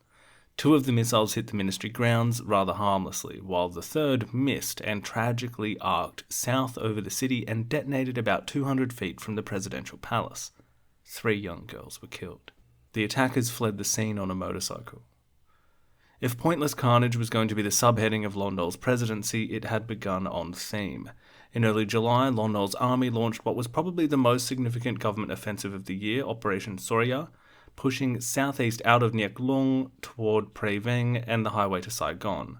Coordinated with South Vietnamese forces, they broke through to Kampong Trabaik by the end of the month, losing about 30 killed and 250 wounded, while claiming more than 300 enemy dead. Not bad. But then they stopped. Republican army planners had scheduled the second phase of the offensive for late August, which meant that after 20 days of fighting, and actually breaking through, 5 battalions of the 11th Brigade Group and 3 of the 66th dug in along the recaptured highway and waited. For a month. And this is indicative of the entire strategy of the army, or lack thereof, where there was no ability to really take the initiative and keep it. Henry Kam's book is full of these instances where the Viet Cong or the North Vietnamese or the Khmer Rouge, they'd be in a village and the Lon Nol troops, they'd sort of stop maybe a kilometre away from the village and say, okay, well, they're in there, let's just bomb the village for a few days, because we don't actually want to get in there and fight, and they'll spend 3 days raining hell down on the village. Meanwhile, the communists have left even before they got there. There is an extreme unwillingness to take the fight to the other side, and the CIA had even noted this had basically become the strategy of Lon Nol's army, one of permitting enemy attack and then relying on air power to inflict casualties. This was a seesaw war, as Diak puts it, where the communists are taking 3 steps forward for every 2 that they're pushed back. So in this Operation Sorya, it's exactly that. And on the rare occasion they do make some headway, they just stop for a month. 56 miles to the North Vietnamese were not waiting. They quietly moved tanks, T-54s and PT-76s, from the Chup rubber plantation near Kampong Cham, drove them undetected to a jump-off point, and assembled their forces beyond the sight of the Khmer Republic battalion sitting in their positions on the highway. So what's happened here? Well, the Republican forces have, paused. They're patiently and methodically waiting, perhaps. And what do the North Vietnamese do? They were so, we'll just send down a bunch of tanks from the rubber plantation that we've been camping out in for a couple of years now, and we'll see what damage that does. On the 6th of August, before dawn, the shells and rockets came in. And then the tanks. This was the first time communist forces had used armour against the Republic, and it proved no contest at all. High-caliber machine guns and rifles were no match. In 2.5 weeks, 31 government armoured personnel carriers were knocked out. Several regiments cut off elements of the 11th Brigade and reclaimed 4.5 miles of the highway. On August 8th, a North Vietnamese missile downed a Cambodian Air Force helicopter, killing 14 crewmen and refugees on board. What eventually saved the surrounded Khmer battalions was, you guessed it, American Air Force power. And you send in jets and helicopters, and together with South Vietnamese aircraft, they're destroying or damaging 24 communist vehicles. It took 10 days of air and artillery bombardment to reach the trapped units, and the plans to push all the way through Highway 1, well, guess what? They're quietly abandoned. And this is the other very foundational takeaway from the Cambodian Civil War and how it was fought and eventually lost, is that the US air power that had been provided, I'm not sure if this is quite the right word, but to an extent it had kind of spoiled Lon Nol's armed forces. It was like playing a video game with a cheat code turned on. They could be bailed out of any real problems by calling in airstrikes. They could keep out major conventional attacks with airstrikes. They could routinely point at any point in the countryside that they thought the communists were and say, bomb that area. And as we said before, this produces a defensive mindset, while also causing huge amounts of environmental damage, not to mention the lives being stamped out in the civilian population. But the problem with using a cheat code, or more than that, relying on one, is that if suddenly you have to play the game by the rules at some point, well, you're not going to be a very good player. You've not had to master the game. You've got no strategy. Your only strategy has just been, are there communists there? Bomb them. And yes, that will work. That will keep the communists at bay. But when that cheat code is taken away, what are you left with? So that's the situation in the east toward Vietnam and the Highway 1 to Saigon. But alongside this, there was a natural connection to South Vietnam as well that was becoming a really focal point of the war, and that's the Mekong River. The river was a running theme throughout the entire war, and it would certainly become a very vital theme toward the end of it, but it's Phnom Penh's lifeline, the route by which fuel, rice and ammunition, supplies can reach the capital. Given the highways were more vulnerable to being cut off in the various provinces, and the communists knowing this and acting accordingly, so they're mining the river, they're attacking convoys, they're hitting fuel barges. So the solution is that American fixed-wing gunships are brought in to escort convoys for the remainder of the year and into 1973. Now this was a help, but the Mekong corridor was never fully secure, and the threat to it is a constant problem. Like I said, by the end of the war, it's going to be one of the most important strategic questions that faces the Republic. Basically, how to get any supplies in at all, especially, if you're flying in planes, they're vulnerable, right? Boats too have vulnerabilities, and as we said, the highways can be cut off too. So in 1972, this is all still manageable, but starting to break down a little bit, but obviously it's going to get worse. Now, back in Phnom Penh, around the same time, September 72, there was an election for the National Assembly. If the vote in June for Lon Nol was the presidential one, this was like electing a Congress. By this time, token political parties had been set up or revived, but without much, really no meat on those bones. For instance, in Tam headed up the revived Democratic Party, and Sirik Matak, like the old days, did the same for the old Republican Party. Both of them boycotted these elections, having seen the rigged presidential election and the new laws suppressing press coverage of any criticism of the government. So they basically say, miss me with that. Meanwhile, the dastardly little brother, Lon Non, who it really shouldn't go unnoticed, he's making quite serious moves to secure his own power base, not just for his brother, but perhaps with his own eyes on, what might happen if something happens to my older brother. Well, he'd set up what was known as the Social Republican Party, which is just, chef's kiss in the world of total BS political party names. This political party, if we can even call it that, was specifically created to be built around Lon Nol's existing network and the officer corps, and they won all 126 seats in the election. Now, the legislative branch was essentially just a rubber stamp for whatever Lon Nol decided to do, and any theoretical checks that had existed on his power were gone. Now, you might be pulled into considering this, is this a military dictatorship at this point? Well, you might think that, but in reality, that probably would have been better. A military dictatorship at least implies some kind of order, chain of command, perhaps an actual competent one, maybe led by a general with a coherent view of how to wage a war, who knows what he wants and has the apparatus to get it. Instead, Lon Nol had built something that had the exterior of a republic and, the paperwork of a democracy, but with the functions of neither. An army that was selling its own equipment on the black market, with tens of thousands of soldiers that only existed on forged papers, and with less than a third of the country actually under its control.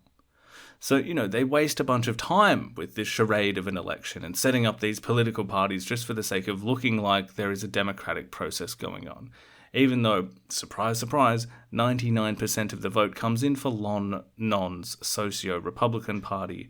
And, despite the fact that barely any of the countryside is safe enough to drive a car through, let alone hold an election, these numbers are about as slimy as they could be. But, speaking of the dastardly little brother, an event occurred in the aftermath of these political changes which is worth looking at in some detail. Someone tried to kill Son Ngoc Tan. And, my dear listener, I realise sometimes these names can pile up and they can all sort of mould together, but just a brief reminder on Son Ngoc Tan, as this will be the last time we speak about him. He was, one of the first guys of Cambodian politics. He's associated with the formation of Cambodian nationalism itself. He was a central figure in numerous early episodes of the show. It's actually one of these funny things to realise about this whole story. It's that some of the main characters in it are in the entire series, which spans like 50 years. Son Ngoc Tan ran the first Khmer language newspaper in the 30s.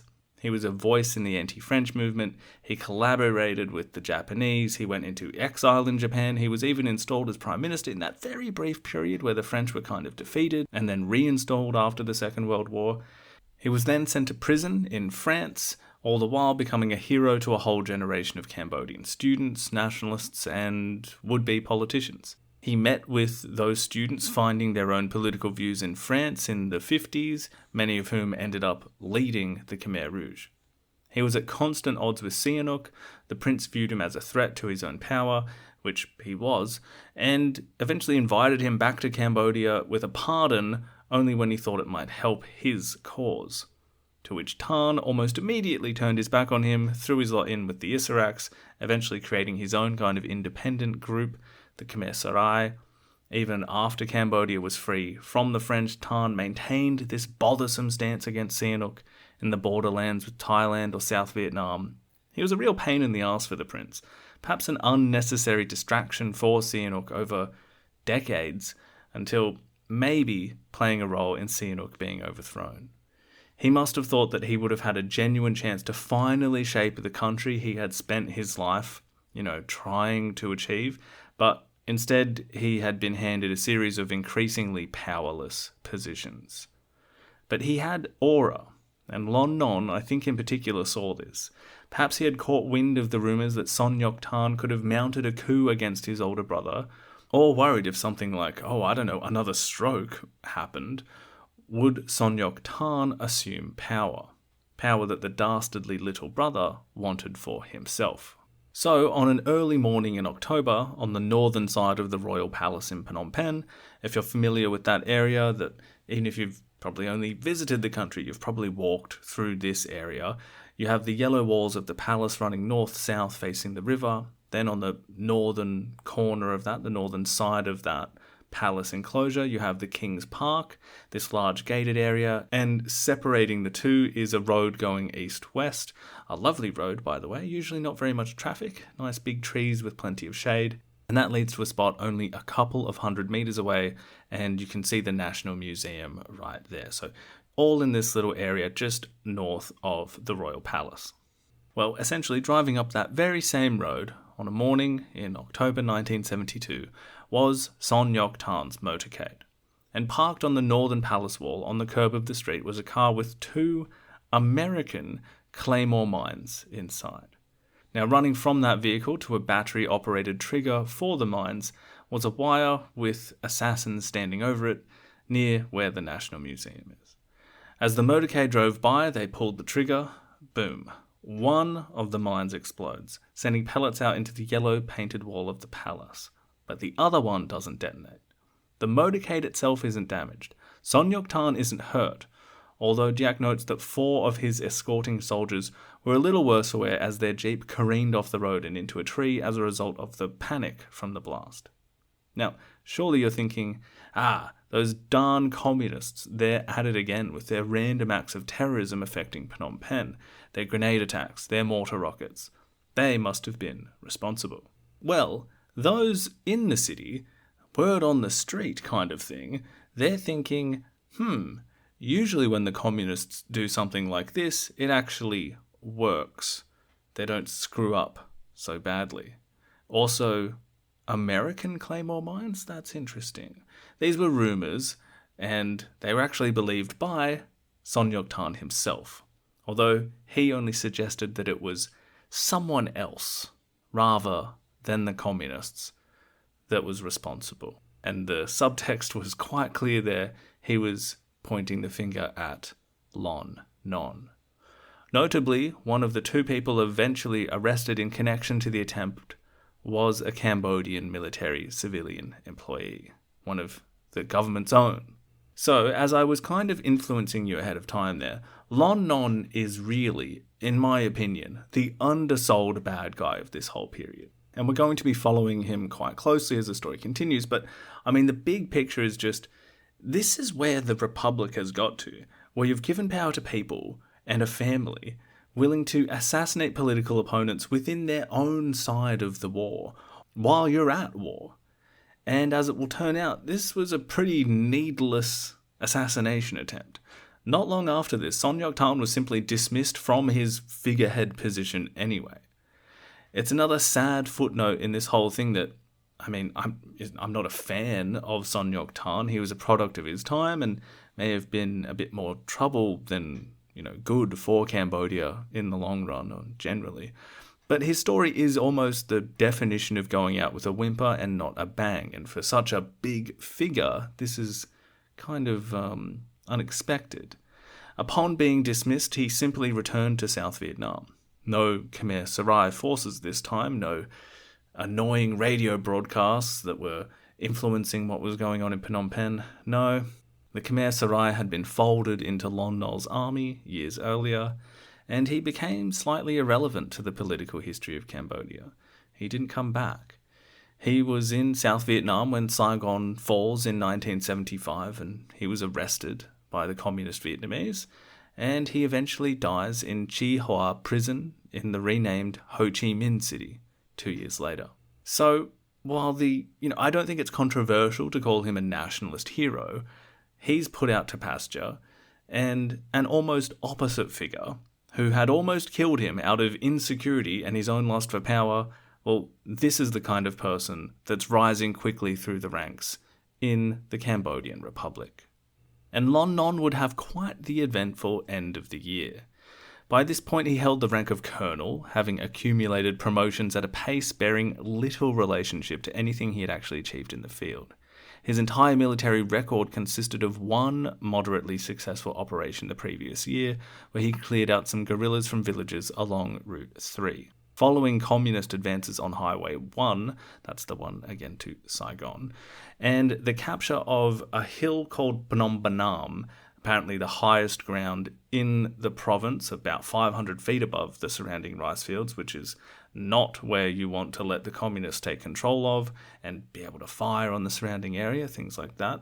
So Colonel Lon Non was entrusted with some of the better troops the Republic had, and he sped from the capital with elements of the 3rd Brigade to retake this hill, Phnom Penh. He makes some initial gains. He did, after all, outnumber the communists by 8 battalions to 2. But an enemy counterattack pushed his forces quite far back, and the method that the communists were able to employ here was using tear gas to produce this retreat of Lon Non's troops. He tried again with an uphill frontal assault 10 days later, but that was repulsed too. A United States officer who watched all of this unfold noted afterwards quite dryly that Lon Non lacked decisiveness, led from the rear, attacked frontally with no flanking effort, and failed to coordinate fire support. This went on for 4 weeks, and his 8 battalions were eventually beaten back by the communists with a quarter of that strength, and he was quietly recalled to Phnom Penh. There, he resumed the duties of his very important role of Minister for Liberation, National Building, and Rallying. But the Lon Nol Republic didn't let good work go unnoticed. This was a meritocracy. The dastardly little brother was soon promoted to Brigadier General and given command of a newly created 3rd Division. 13,000 men, 4 times larger than any existing division. Then, in September 27th, I've got a New York Times article here, and it begins with, quote, Phnom Penh, Cambodia. Deputy United States Ambassador Thomas Enders barely escaped death early today when the embassy limousine he was riding in set off a booby-trapped plastic bomb in Phnom Penh's Independence Monument Square. The limousine in which Mr. Enders was riding in was used by Ambassador Emery Swank, who is presently on home leave in the United States. Neither Mr. Enders nor his driver was injured, but one member of the Deputy Ambassador's military police escort and a cyclo-taxi driver were killed in the blast. End quote. More troubling stuff. 33 pounds of plastic explosive hidden under a bundle of charcoal amongst some motorcycles parked at the curb. If you're familiar with this area of Phnom Penh around the Independence Monument, you know it's full of traffic and it's nearby some pretty important buildings, embassies, and this blast actually shattered windows on many of them in the area. And what's wild is that, this assassination attempt, which was presumably on Ambassador Swank, and perhaps they didn't know that he was on holiday, but again, did this bear the hallmarks of the dastardly little brother's moves rather than the communists? This one, I don't know.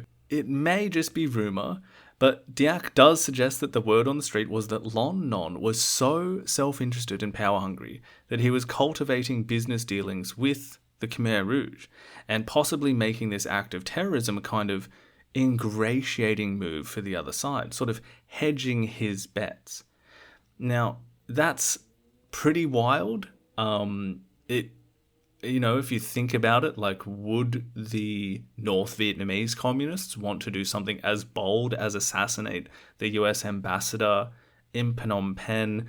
This would be, during a pretty serious part of the peace negotiations in Paris.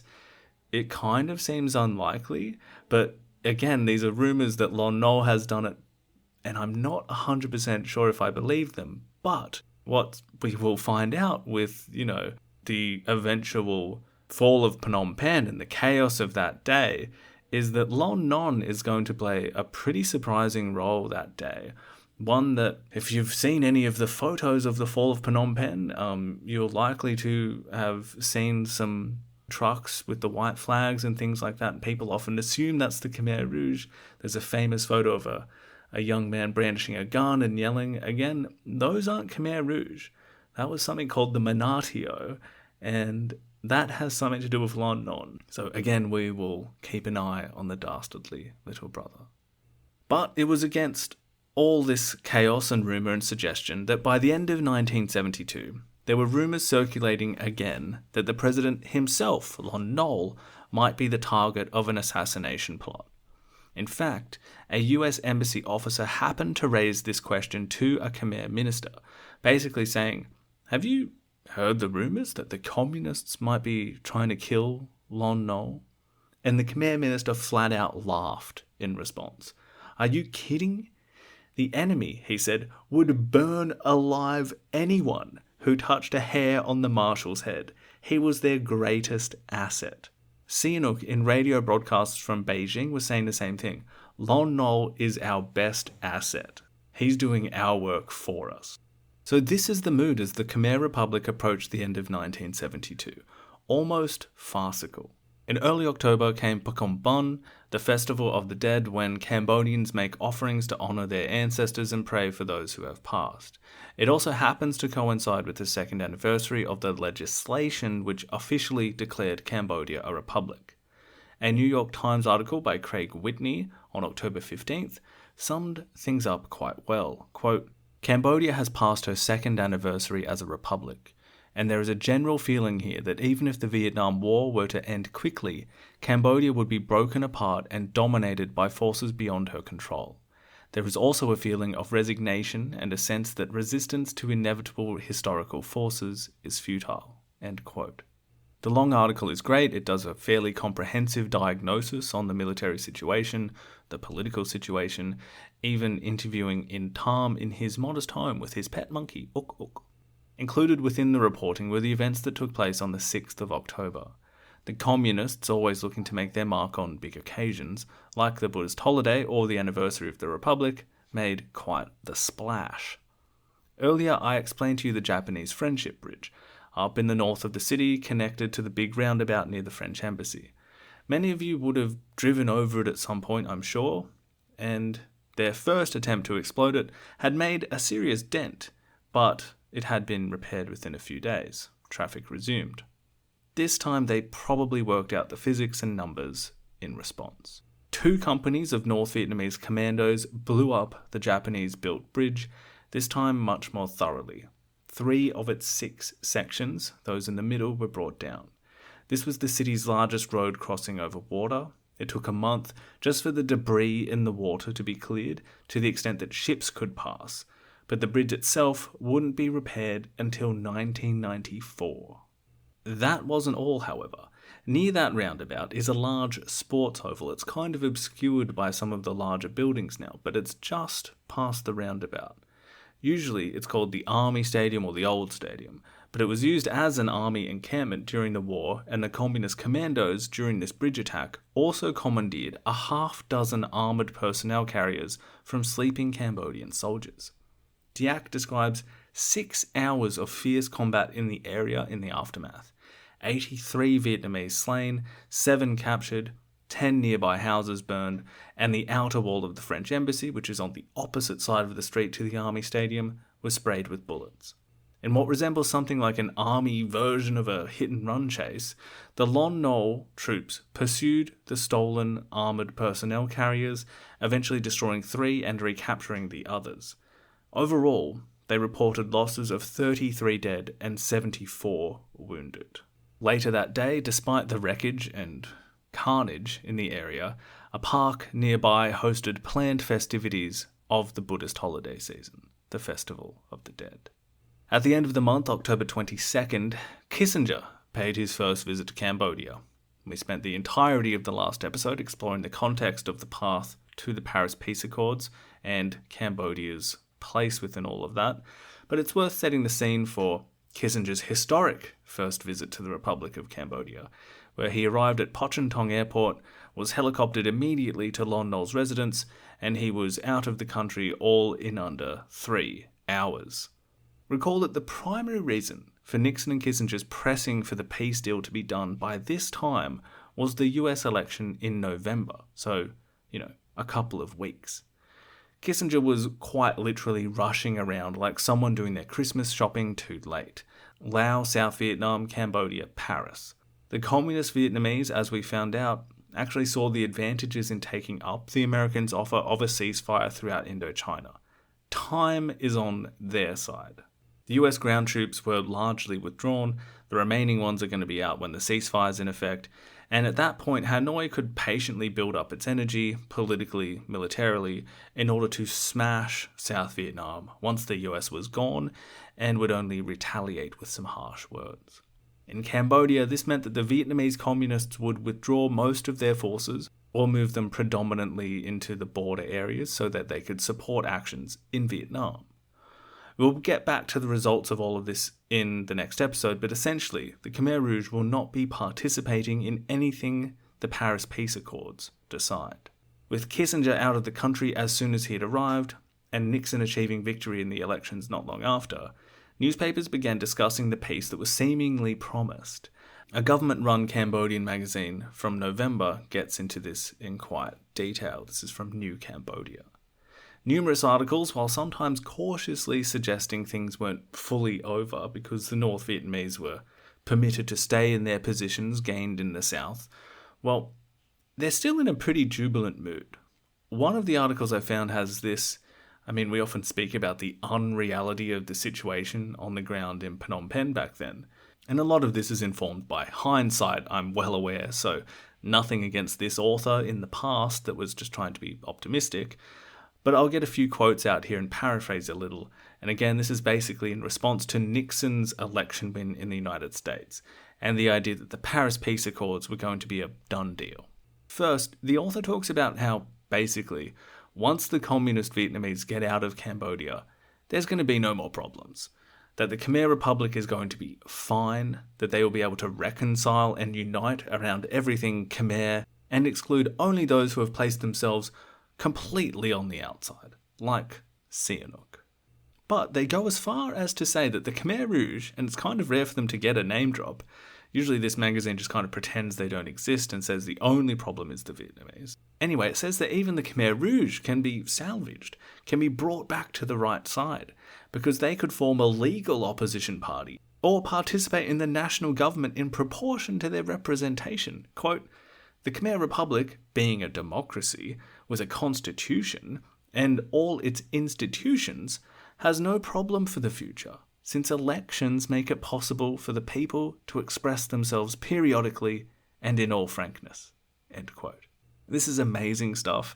Incredibly rose-tinted glasses on their, maybe I should say rouge-tinted glasses, to think that the communists, that the Khmer Rouge would just pack it in and say, you know what, you're right. Nice war, but we will see you in the next election cycle. Good luck. The reading of this, the misplaced optimism, is really highlighted by the next paragraph. Quote, I couldn't leave this out. Thus, we are beginning to measure the importance of Nixon's triumph. It is a turning point in the Indo-Chinese War, which marks the end of the advance of communism in Southeast Asia. End quote. Unfortunately, this will not be the case for Cambodia. And at the exact same time, while these optimistic forecasts were being made, the fighting was not letting up. In November, the government quietly revised the Lon Nol line. They tweaked it. Remember, this was basically the central strategy from 1970. Basically, they counted their losses after that initial stage, that initial collapse. And they said, okay, well, everything from this point up, we're going to just leave that to the communists.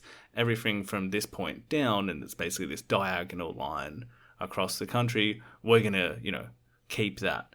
Well, in the 2 years that they tried to do that, it's proved unworkable. So like I said, they're gonna tweak it just a tad, and they're going to contract that Lon Nol line to more of a southern cone, covering about 15% of the country.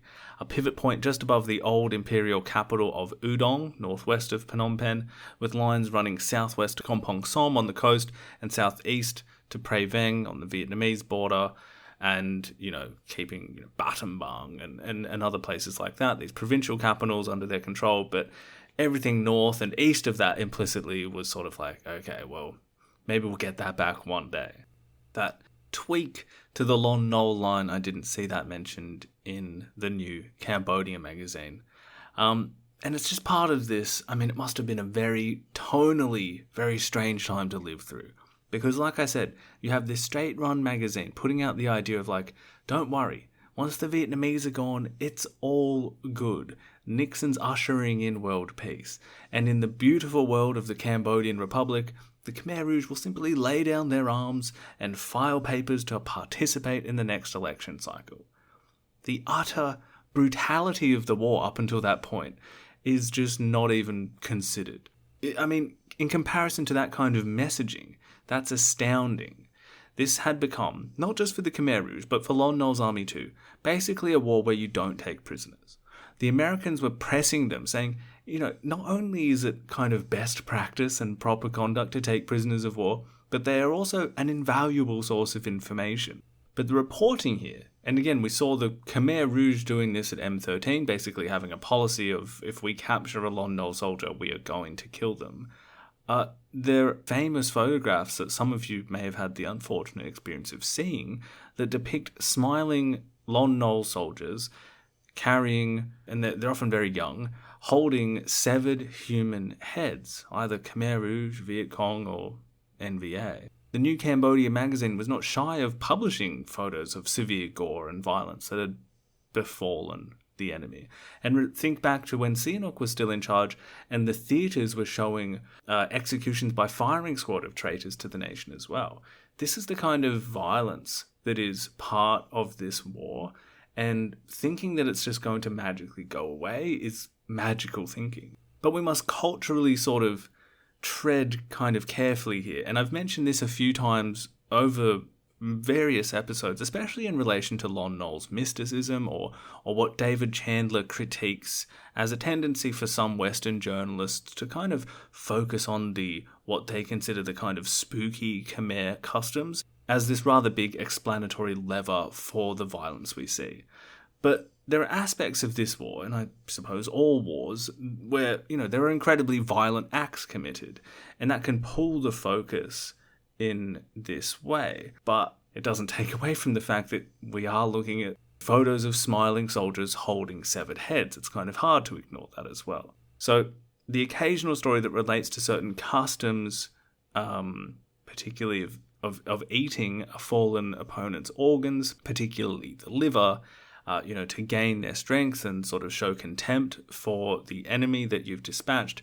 That's another sort of part of this that, again, often does come up. We shouldn't, again, this is not a broad strokes podcast, but it should be at least acknowledged that this is the kind of violence we're talking about, cultural or not, and the idea that the Khmer Rouge will just call it a day is quite inconceivable, as we'll find out. But aside from the idea that this brutal war could be simply reconciled, there is this wider issue that I was just touching on, where the conduct of the war hurts the strategy of the war, the information that you can gather. Diak records one instance where a US embassy officer heard that a North Vietnamese captain had been captured. So he rushed to the site where he was going to be interrogated, because obviously capturing a Vietnamese communist captain is a great potential source of enemy intel. But by the time he arrives, he's told by a Khmer lieutenant that the Vietnamese had unfortunately been killed as he tried to escape. His head, however, was still available. And this was supposedly a time when the war was closing in on a peace. That same month, the communists concentrated on Takeo, isolating it in the familiar pattern that had almost become routine. Government troops are surrounded in a town, US aircraft doing what they could to keep them supplied. Highway 2 was eventually cleared by the end of November, the first truck convoys through since October. Route 4 to the west reopened for the first time in a couple of months. Then almost immediately the communists swung back north and Kampong Thom came under siege again. That's sort of the Chenla territory, the ground that had been attempted to be cleared 2 years earlier. So the big picture here, I realize this is sort of like roads and routes and names of towns. The big picture here is that there's no gains that can be held by Lon Nol's army. December brought more of the same. Terrorist attacks in the capital damaged boats and freighters in the river. As the year stumbled toward its conclusion, I noticed more references to Buddhism, whether it was monks under attack in Vietnam and Cambodia from the communists, or even just basic tenets and doctrines being sort of just dressed up and included in the state-run magazine as a long-form article. This was around the same time that Lon Nol officially launched this. It was kind of hard to define it. It's kind of like a quasi-historical religious racial philosophy or project.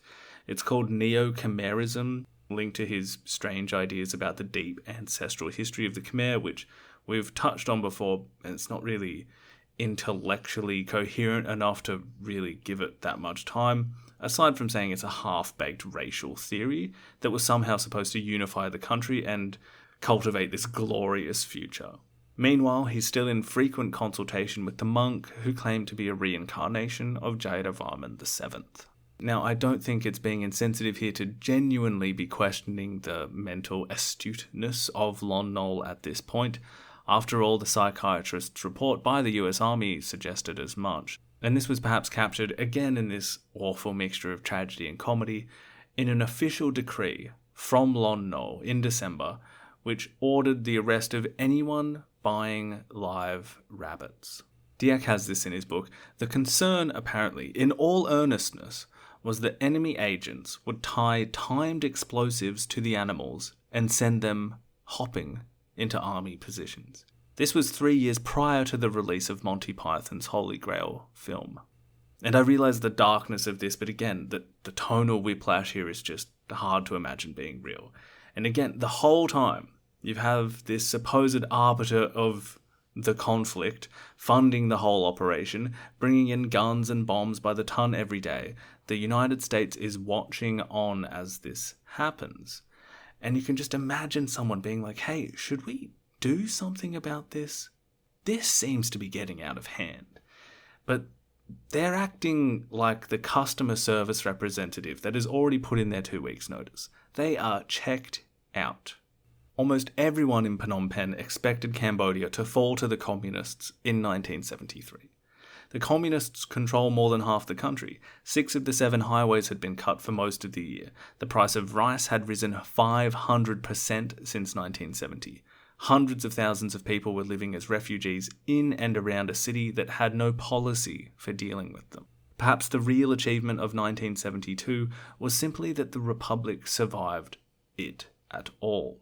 But, as we know, this was not through any skill of their own. It was because the Khmer Rouge, whose numbers had ballooned into perhaps a couple of 100,000 reservists and irregulars, but only maybe 30,000 or so armed actual combatants, they hadn't been ready to make their move. And the communist Vietnamese, once the spring offensive was over, had now secured the conditions suitable to look at the US peace conditions that would offer them their chance to liberate South Vietnam in the next couple of years. Basically, both sides hadn't quite found it an opportune time to defeat the Khmer Republic in 1972. Militarily, however, the US bombing raids, officially called B-52 Arclight missions, they had expanded to match the dependency that had been building throughout the year.